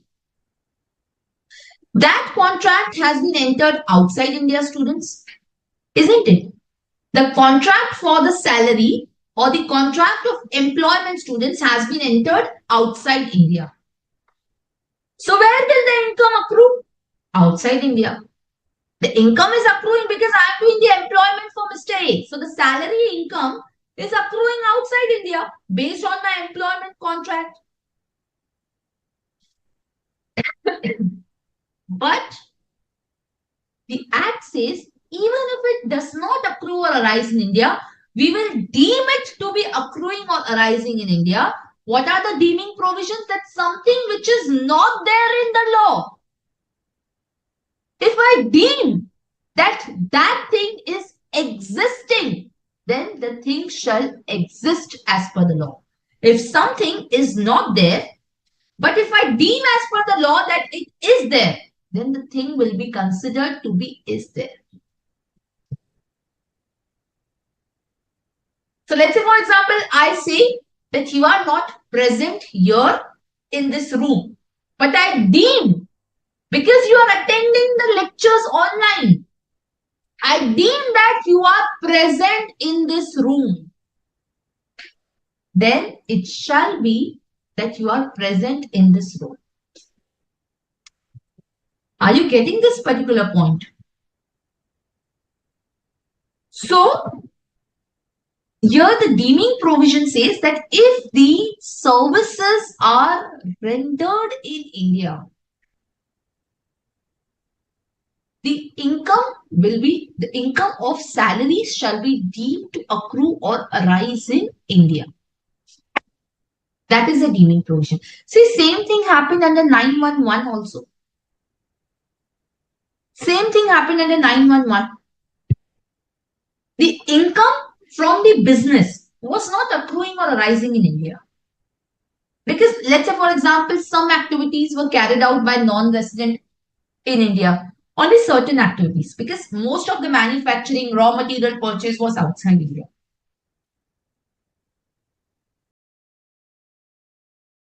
So one cannot say that the income is accruing or arising in India in entirety. That's why it was said that income accruing or arising through or from the business connection in India. So it was deemed to accrue or arise in India through the business connection established in India. Even though the income is not accruing or arising directly, but by deeming it through the business connection, the income can be said to deem to accrue or arise in India.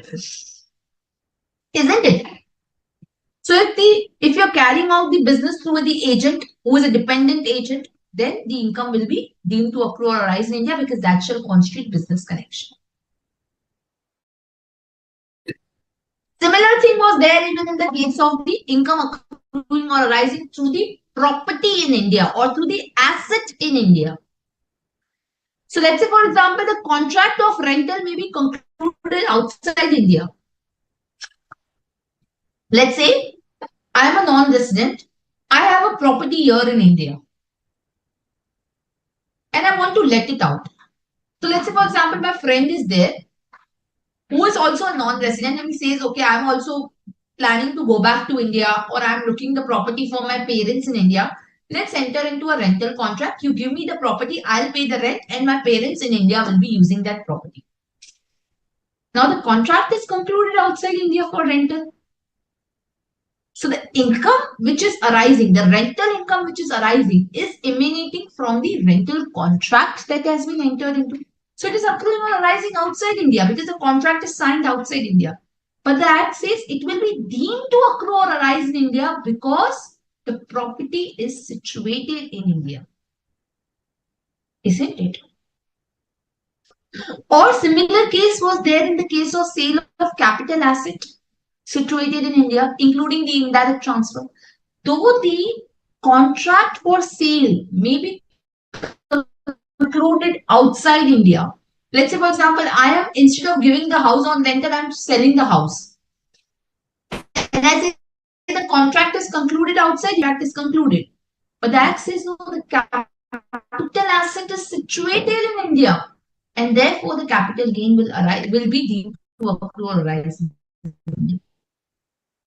So contract may be outside India, but if the services are rendered in India, then in that case, the income shall be deemed to accrue or arise in India.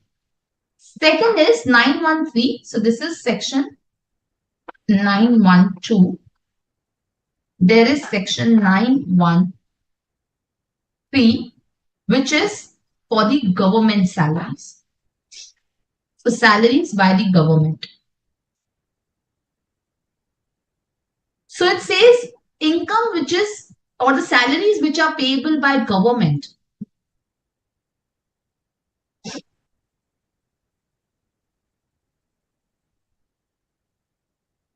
to the Indian citizen for services rendered outside India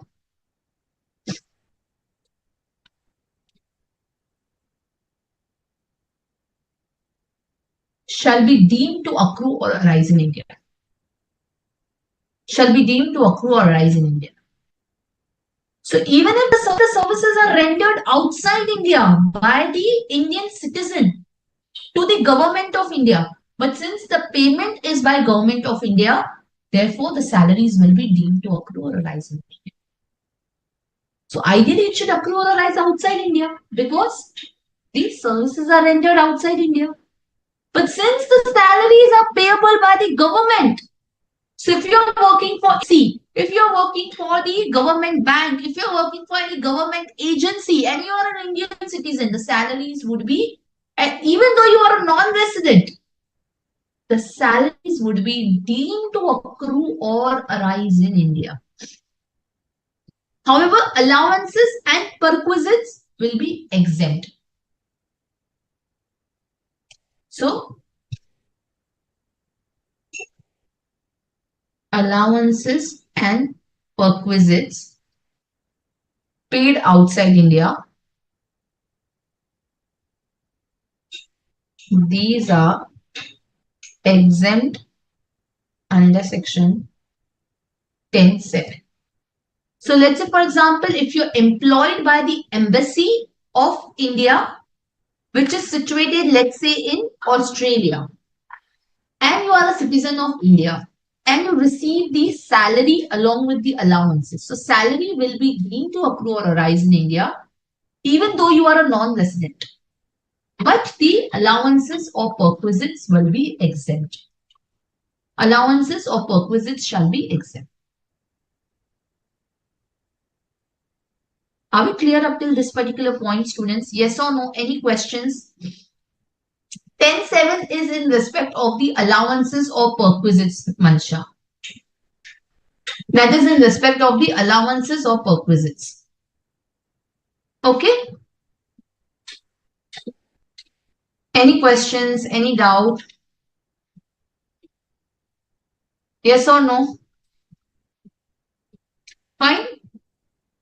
So basically, students, see if the salaries will be in these two situations. If it is payable by government, then even if the services are rendered outside India by an Indian citizen, it will be deemed to accrue or arise in India.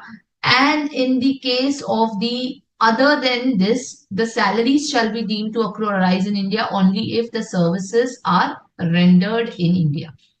Only if the services are rendered in India. Now, under which section the TDS on the salaries would be deducted? So, since the salaries are deemed to accrue or arise in India, the computation will happen as per section 15 to section 17.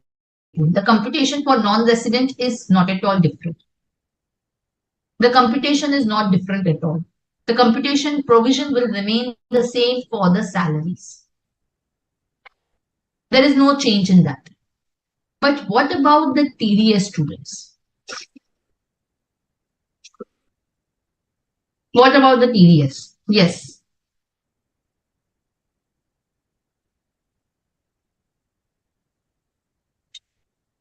Yes, students, in which section will you deduct the TDS?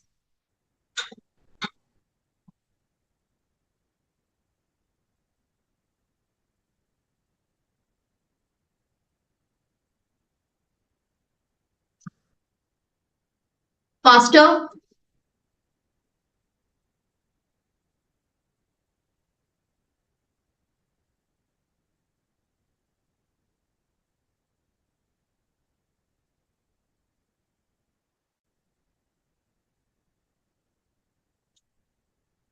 Yes, if you are receiving the salary as an employee of the embassies of the foreign state and you're not a citizen of India. So let's say, for example, students, see, if I am a citizen of India and let's say, for example, I am appointed as the embassy member or the official of the embassy, US embassy in India. So then in that case, that shall be taxable.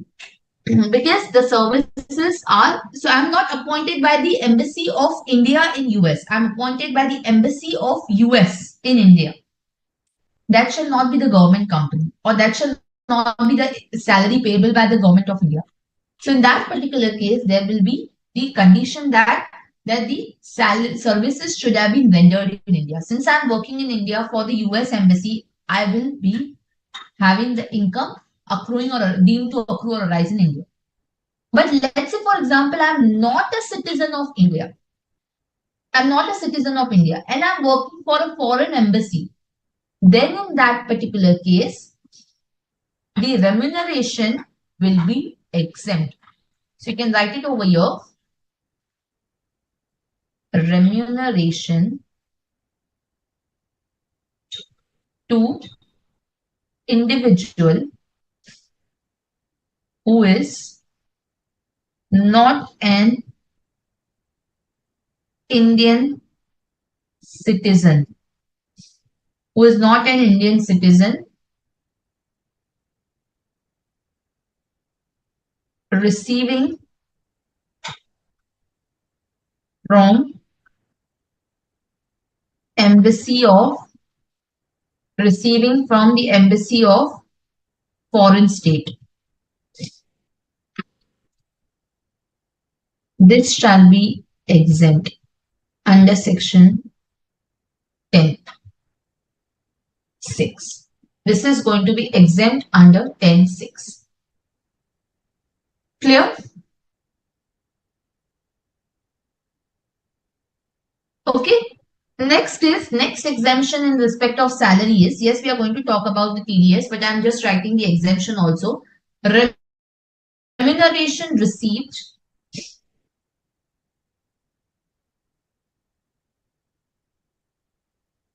by a foreign national, remuneration received by a foreign national as an employee of foreign company.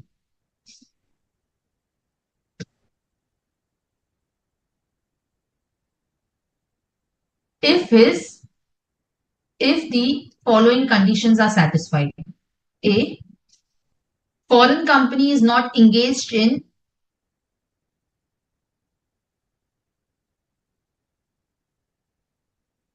business or trade in India employee stay less than 90 days, stay of employee less than equal to 90 days in India,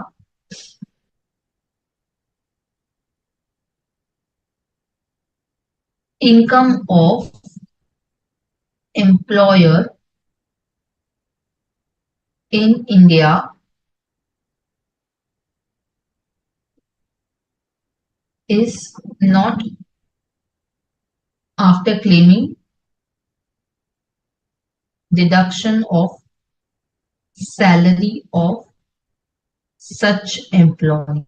Meaning the employer should not claim the deduction of the salary of the employee. Then in that case, this income shall be exempt. This remuneration exempt under 10(6). So this is called as short stay exemption. If the employee is coming and staying for short period, okay, and the employer is not engaged in any business or trade in India, he's just coming for a very short period of time. In that particular case, the remuneration will be exempt in India.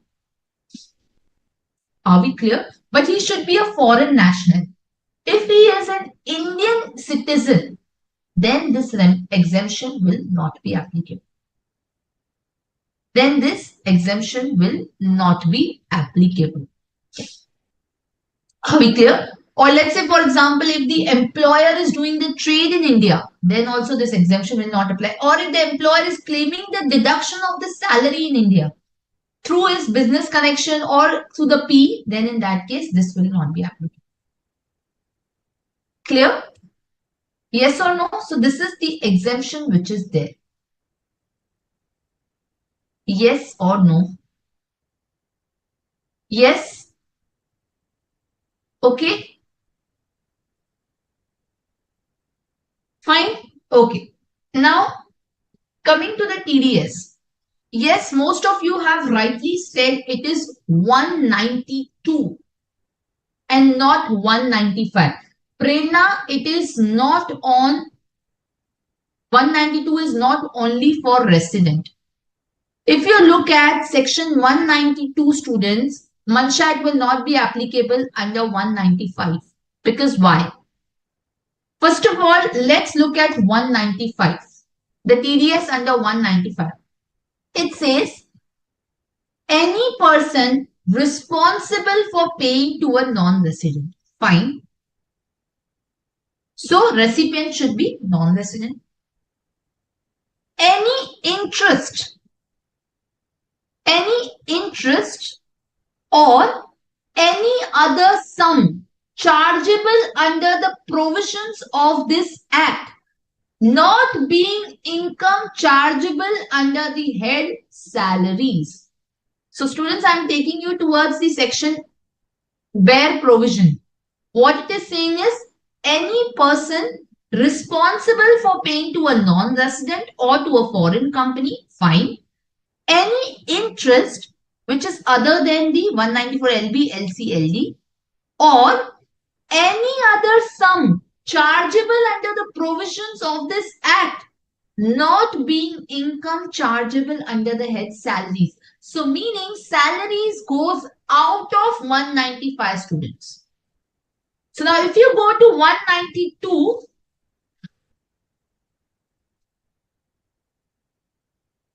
if you go to 192 students, 192 will tell you any person responsible for paying any income chargeable under the head salaries.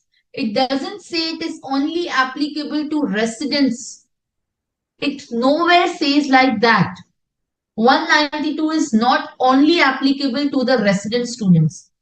It is equivalently applicable to all the residents or the non-residents.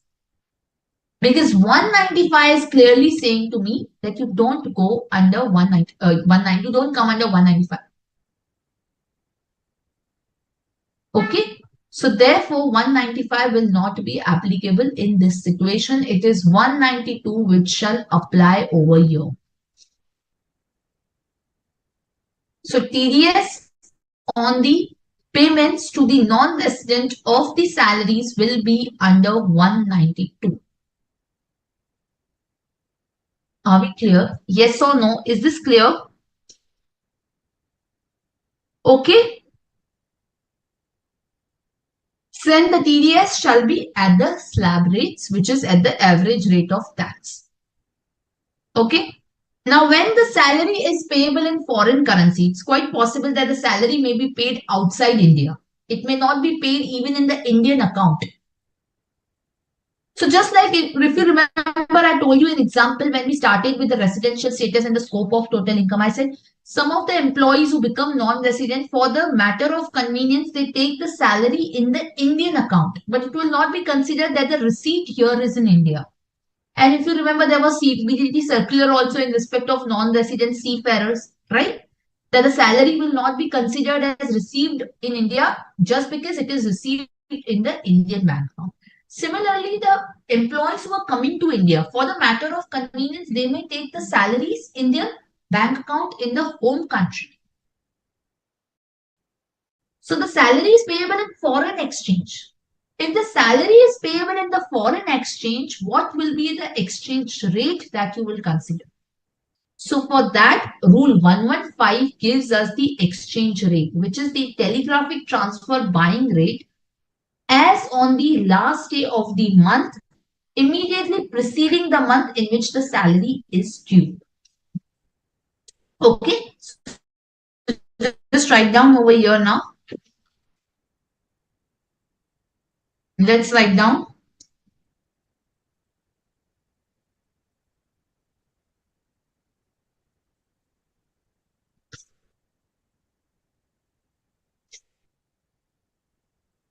TDS under section 1,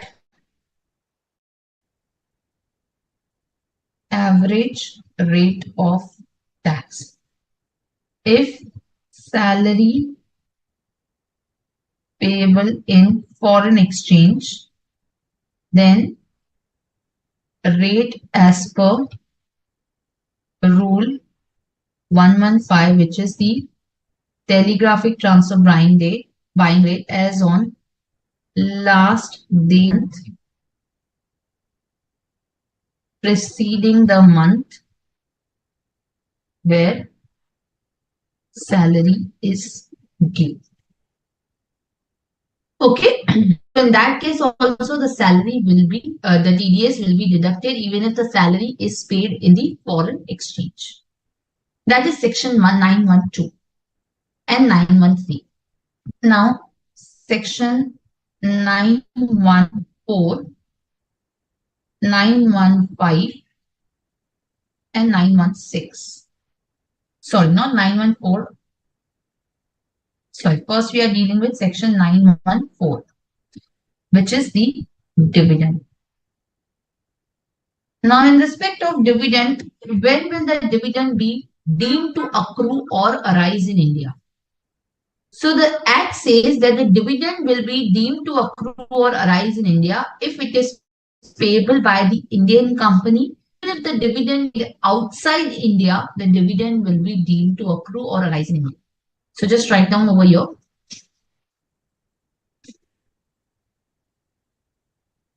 Deemed to accrue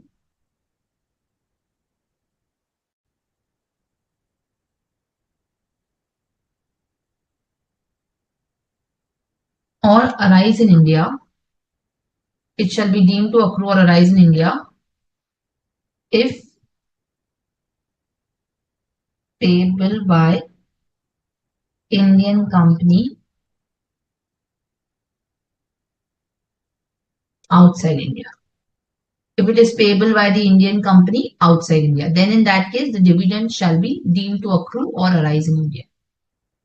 So even if it is payable by the Indian company outside India, it shall be deemed to accrue or arise in India. Now, what is the tax rate on the dividend? Yes, students. What is my tax rate on dividend?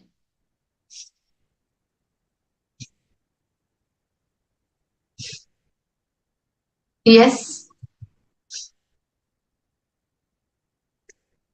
What is the tax rate on dividend?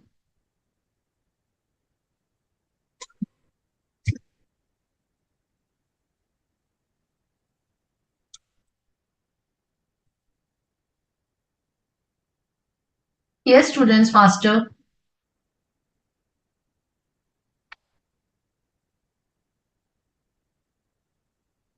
Fast.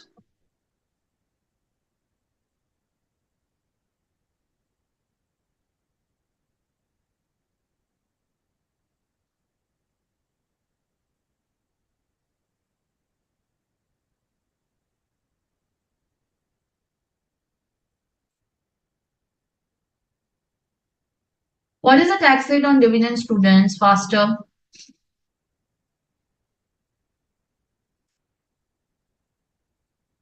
So under 115A, the dividend is having the tax rate of 20%. So tax under section 115A,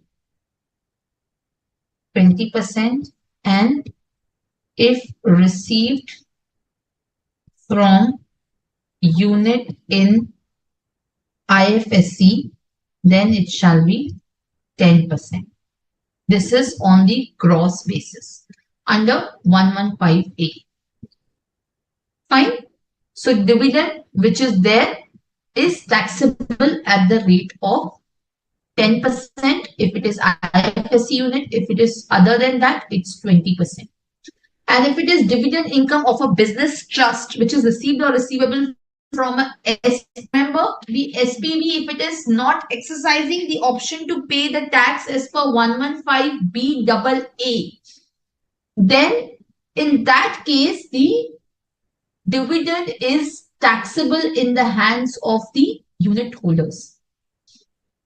So dividend is taxable in the hands of the unit holders, and there it shall be at the 10% under 194 LBA. If the SPV is exercising the option to pay the tax as per 115BAA, if it's not exercising the option to pay taxes per 115BAA, then the dividend income is exempt. If it is exercising the option, then the dividend income is taxable in the hands of the unit holder. So you can write down dividend income from business trust if the SPV is exercising the option to pay tax as per section 115 shall be 10%. If SPV does not opt for section 115BAA, dividend is exit. Right, we had done that, right, students, where we were doing the assessment of the trust. There we had done that, isn't it?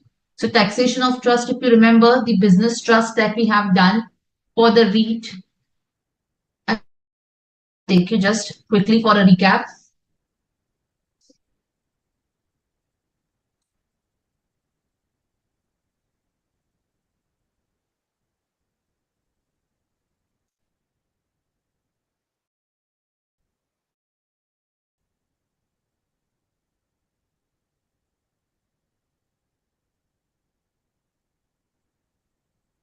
See, if you remember, we had spoken about the dividend.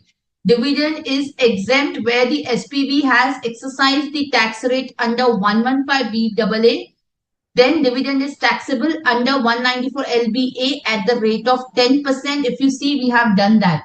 10% under 115A in case of the non-resident. In the case of the non-resident, it shall be at the rate of 10% under 115BAA. If the SPV has exercised the tax rate under 115BAA.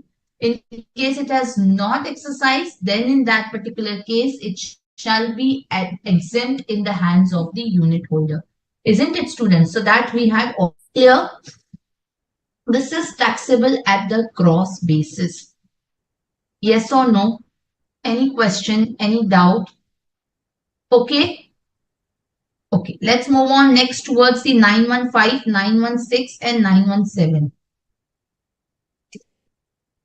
So we move on towards now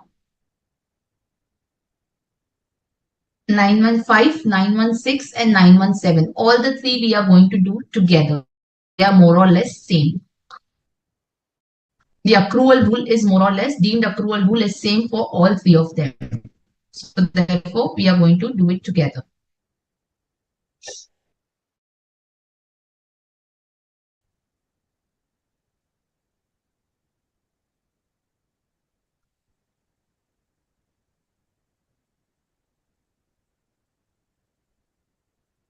Interest, royalties, and FTS.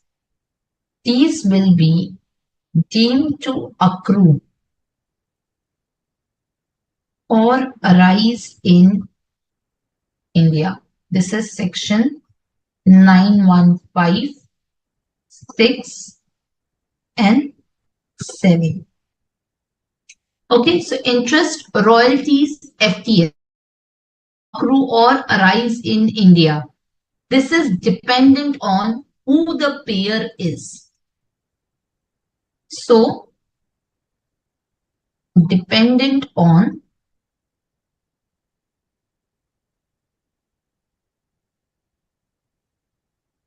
payer of the services. So, if my payer is the government, if the payer is the government of India, so interest, royalty, FTS for a non-resident shall be deemed to accrue or arise in India. If it is payable by the government, it shall be deemed to accrue or arise in India. In case it is payable by resident of India, if the payer is resident of India, then also it will be deemed to accrue or arise in India. The exception here is, there is an exception. The exception is where the interest, royalties, or the FTS are payable in respect of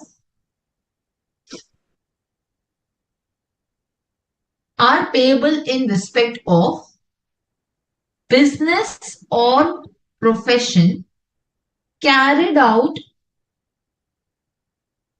by the resident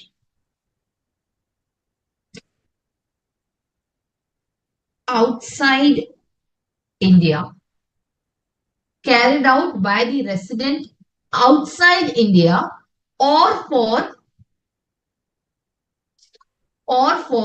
making or earning any income from source outside India.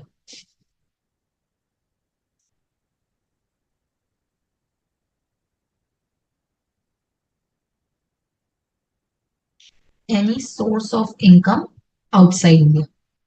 In this case, it shall not be deemed to accrue or arise in India. So let's take an example over here, students. Let's say, for example, if the Mr. A, who is a resident of India, right? He borrows the loan from Mr. B, who is a non-resident. Now, the interest that Mr. A will pay, this interest shall be deemed to accrue or arise in India for Mr. B. This interest is income of Mr. B.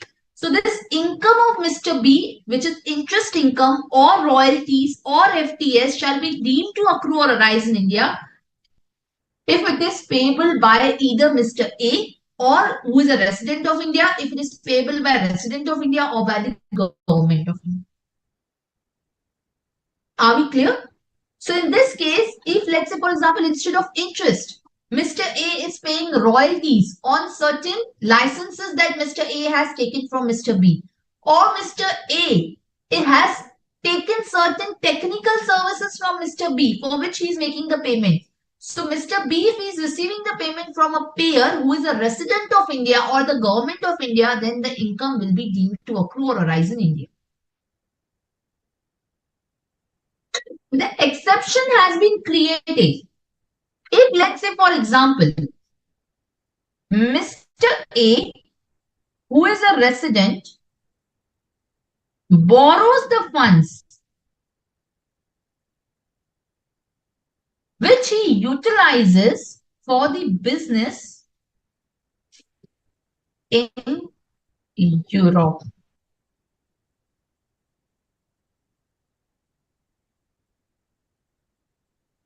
Funds utilized for the business in Europe. Now the interest that Mr. A will pay to Mr. B, who is a non-resident, this interest shall not be deemed to accrue or arise in India, because this falls in exception. So this exception is only where the payer is the resident, not where the payer is government. Where the payer is government, even if it is for the business of the government outside India, the interest or royalty or FTS shall be deemed to accrue or arise in India. So the exception is only where the payer is resident. So in this case, the interest or FTS or the royalties shall not be deemed to accrue or arise in India.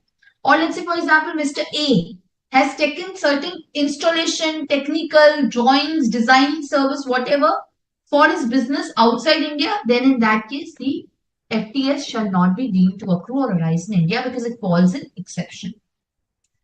Now, where the payer is a non-resident, so one non-resident making the payment of interest, royalty or FTS to another non-resident.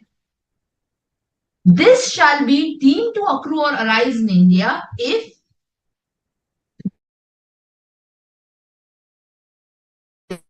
this shall be for the purpose of, it is for the purpose of business or profession carried out by a non-resident in India.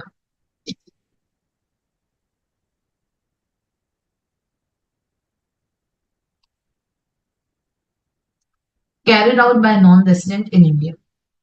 Now, what do we mean by this? So, let's say, for example, Mr. A, who is a non-resident,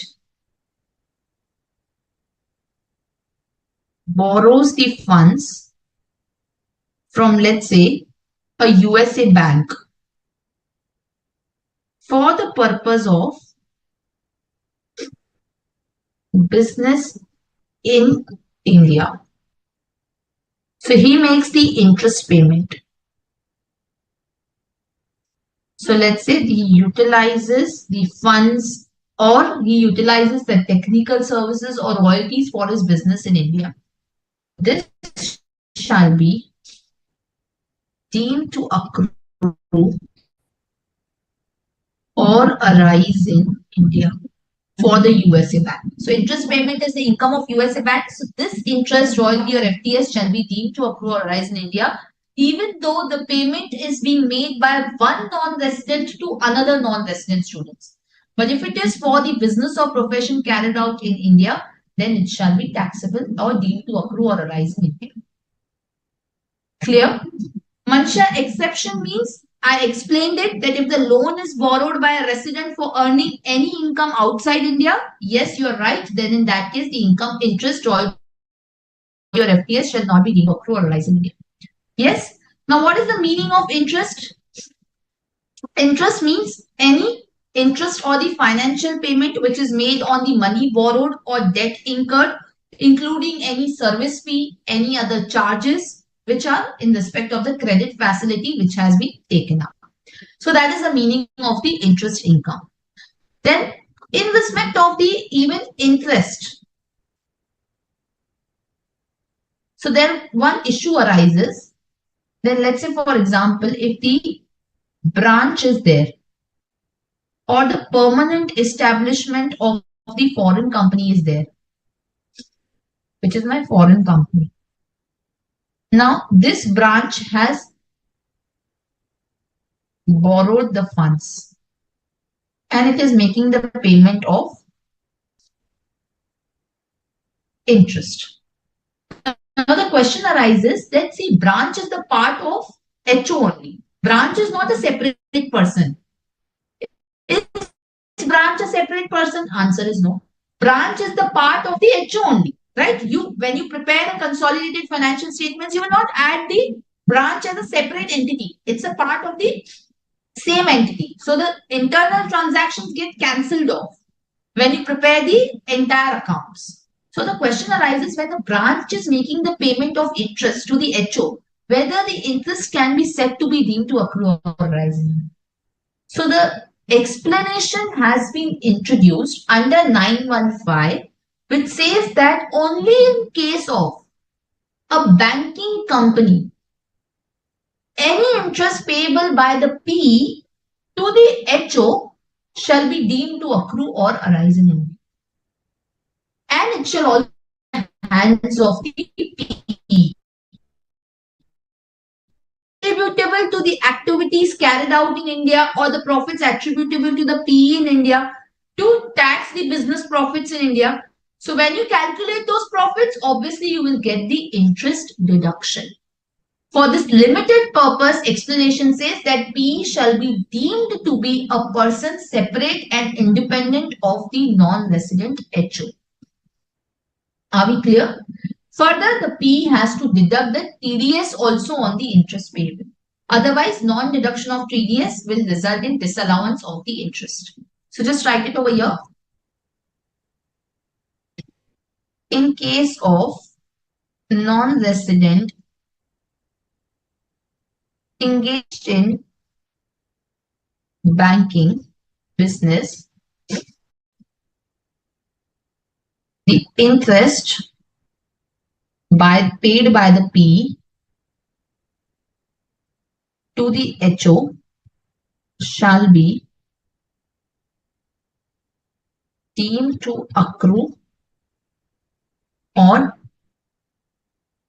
arise in India.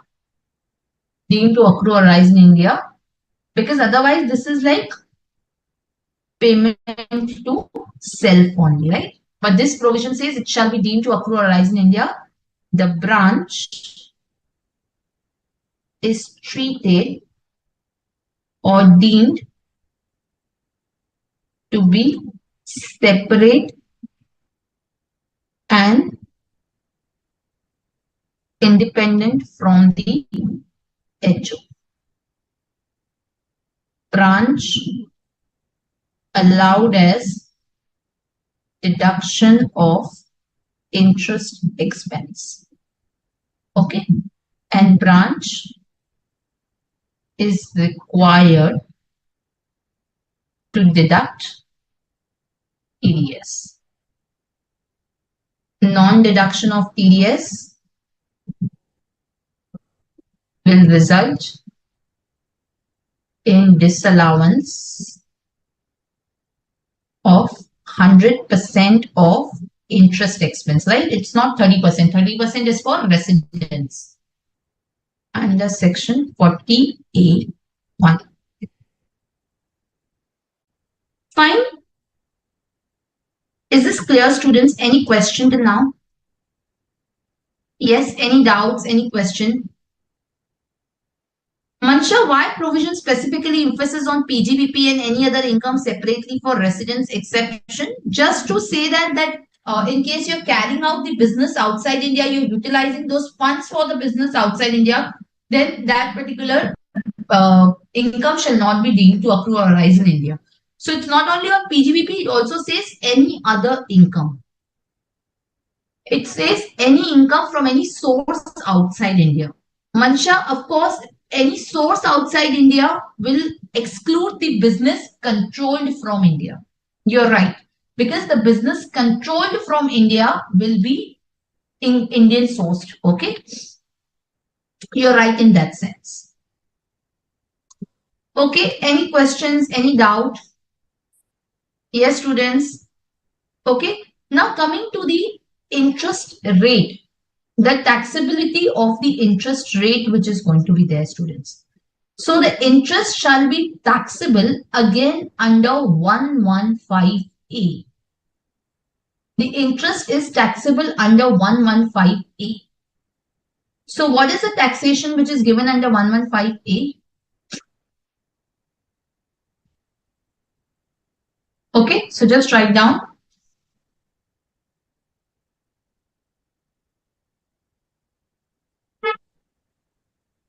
Yes, here you can write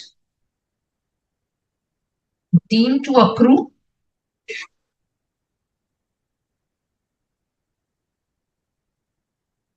or arise in India, and here it shall be deductible expense subject to deduction of TDS. Okay, now write the taxability of interest.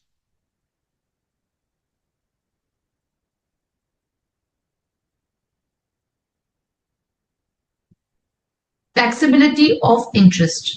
Now the interest is going to be taxed first under 115A. Again under 115A, your interest will be taxable. So just write down.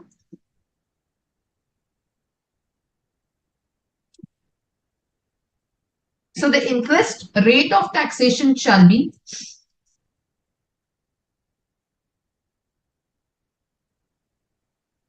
just write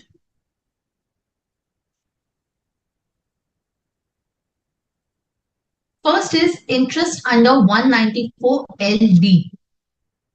Right? So if you remember, I told you that the interest which is payable in respect of the FPIs, or the interest which is payable to the FPIs, that interest shall be taxable at the rate of 5%. Isn't it? That interest shall be taxable at the rate of 5%. So interest on the rupee denominated bonds to FPI 5% under section 194 LD. Similarly, you have interest on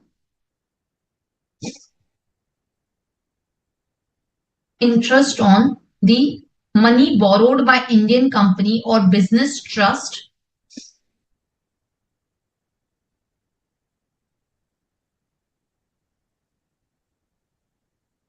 or the business trust in foreign currency, either in foreign exchange from outside India or in respect of rupee denominated bonds or through the rupee denominated bonds. It shall be again 5% under section 194 LC. Under section 194 LC. Then in respect of interest, in respect of money borrowed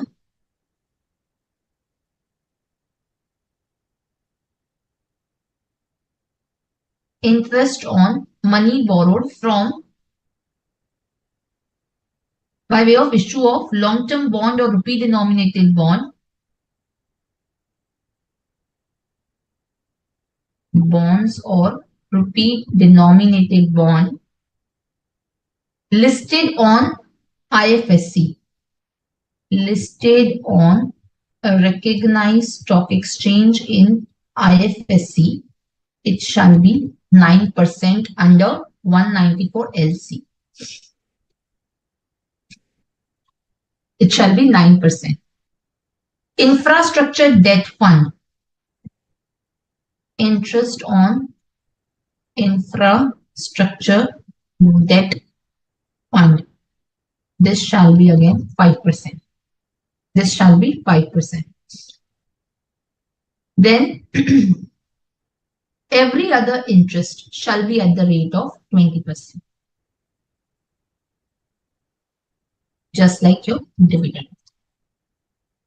So this is in respect of interest. This is in respect of interest. Now coming to the royalties. The source rule for royalties remain the same. But student, what is the meaning of royalty? Now that is very, very important. So the meaning of royalties.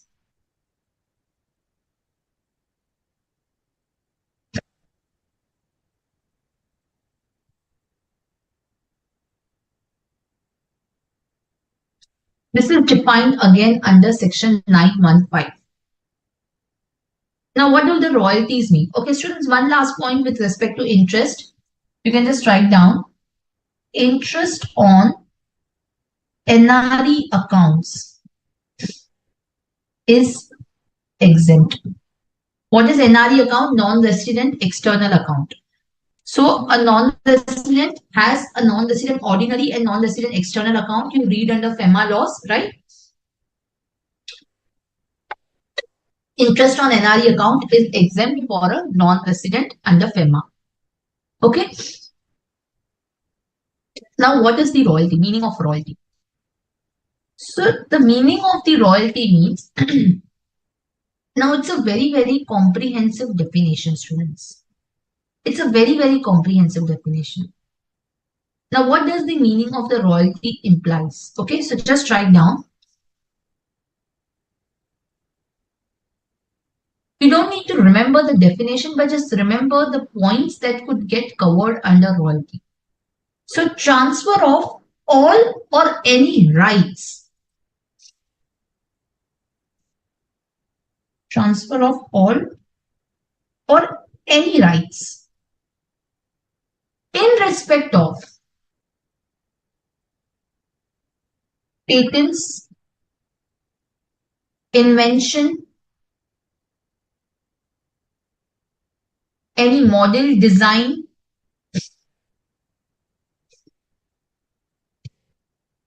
secret formula, or process or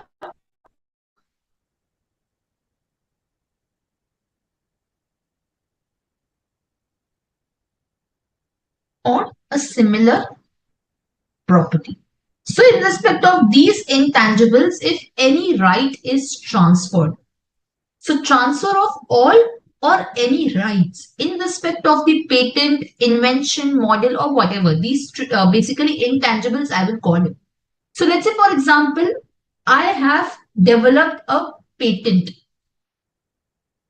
I have patented formula, or I have received a patent of any particular design that I have done, or any innovation I have done. Now that patent, I'm assigning you the right. So patent is basically an exclusive right, which I have invented something and I have received an exclusive right for that. Or I've developed some product for which I've patented it. I have received the patent of it.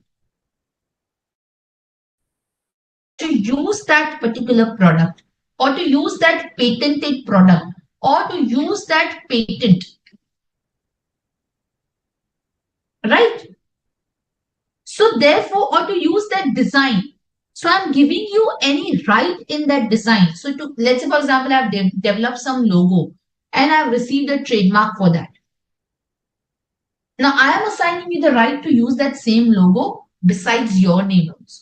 So the payment that you will make to me is nothing but royalty, student. The payment you make to me is nothing but royalty. This is one. Secondly, transfer of all or any rights in respect of any copyright, literary, artistic, or scientific work. So this is one.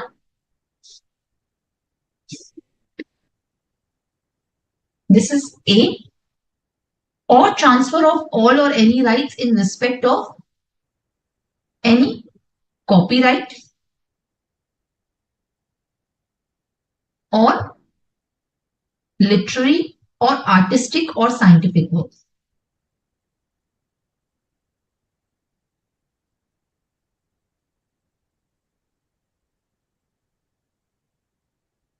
Literary, artistic or scientific work, including films or videotapes,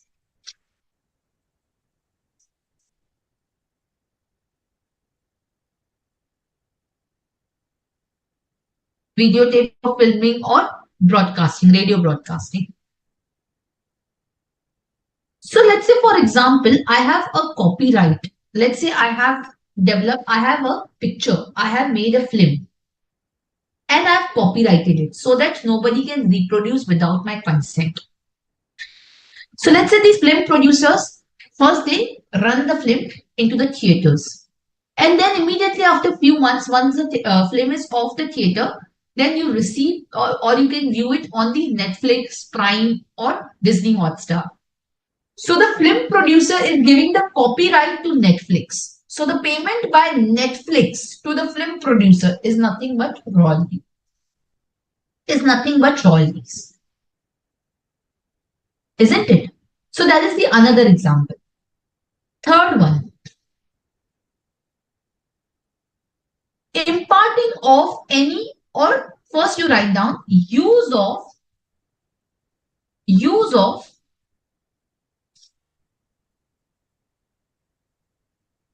any patents, use of any patents, invention, model, design, secret formula or process or similar property.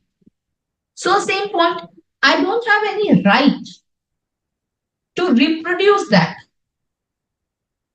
but I have the right to just use this particular patent, or I have just limited right to use that particular design. So then in that particular case, this will constitute the royalties. I'm not giving you any right to reproduce that trademark. I have just given you a limited right to use that. If I'm allowing you to use any formula, if I'm allowing you to do something with regard to that, so then in that particular case, I have given you the, so payment that you are making to me is nothing but the royalties. Second, use of any industrial, commercial or any scientific equipment. So basically, I'm giving you the use, I'm giving you any equipment to use, any scientific equipment to use, any industrial equipment, any machinery to use, that will be nothing but the royalty. So I'm letting you out my machinery, I'm letting you out my scientific equipment, that is nothing but the payment that you make to me is going to be royalty. Fine. Then imparting of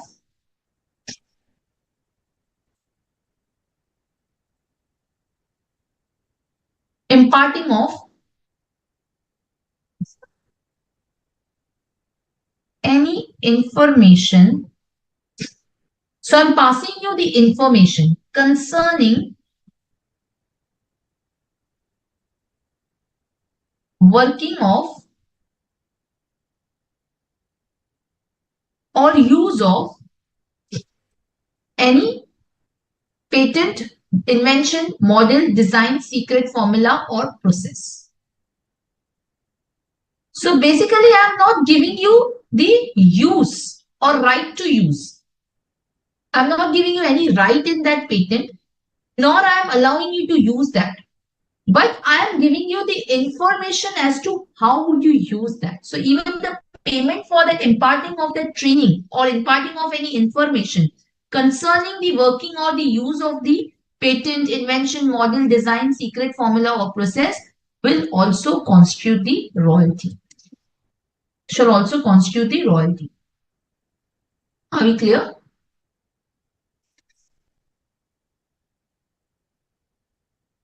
So just write down.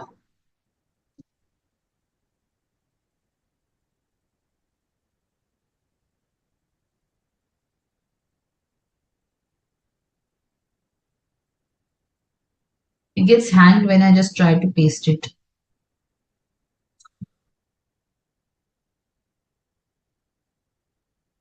Okay. Model, design, secret formula or process. Second one is any imparting of information concerning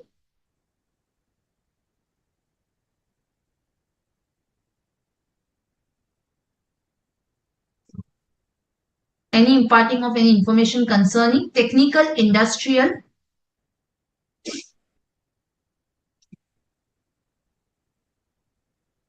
or commercial or scientific knowledge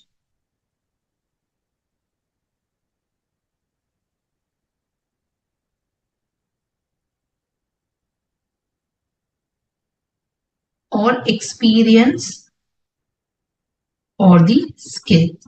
So students, I'm giving you any commercial, scientific experience or knowledge, then in that particular case, the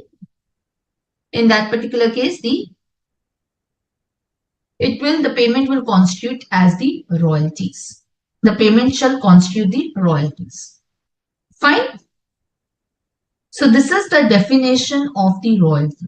Now this is very, very wide and there are few issues that we have to cover. But since now the time is almost, we are on the end. So I'll just close it over here. So what we are now left with is the issues surrounding the definition of the royalty, and then of course the fees for technical service, and then the taxation or the tax rate for both is same, which we will discuss in the next class. So royalties, then FTS, and then finally the tax rate concerning the royalty and FTS. This is what we are left in this particular chapter. And then we will immediately start with students the double tax avoidance relief and then the guard chapter. That's the target for our next class. Now the next class is what we have it on 12th students. The next class we directly have it on 12th. So there's going to be a week's gap in the class. But I request you to please revise and just revise before the next class also so that you do not lose the touch of this. So just revise today and once again before the next class when we will have it. So at that time, again, you need to have the revision so that when you come for the next class, you have the alertness as to the concepts. Yes, there are some questions I can see. TDS applicable on royalty under 194J? No, Mansha. It is under 195. Next class is in February only, Prerna. It's on 12th of February. Taxability arises in the case if the interest rate exceeds a specified rate. Check off the specified rate. Where did you see that? I mean, that is in respect of the 194 LCLB, that if the interest exceeds the specified rate, there shall be the taxation. The specified rate is the rate notified by the government. That rate is notified by the government. Okay, any other question? Yes? Yes or no? Any other question? Okay. So yes, the TDS in respect of the royalties and FTS, we will do it in the next class, which is going to be under 195, which is going to be a common TDS section. So that also we will have to do in the next class. So all of the TDS, I have done it. 194 LD, we have done. 194 LC also we did it today, which is in respect of the rupee denominated bond and foreign exchange loan. 194 LB also we have done, which is on the infrastructure debt fund. Yes. Okay. Okay. So with this, we'll just stop here for today. And in the next class, we will cover the rest of the provisions. So it's on 12th of Feb, as I said.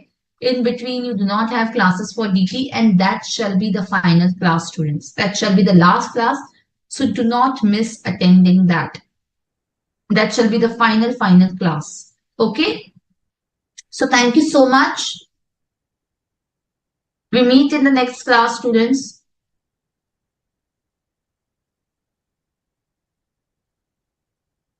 We can close the session.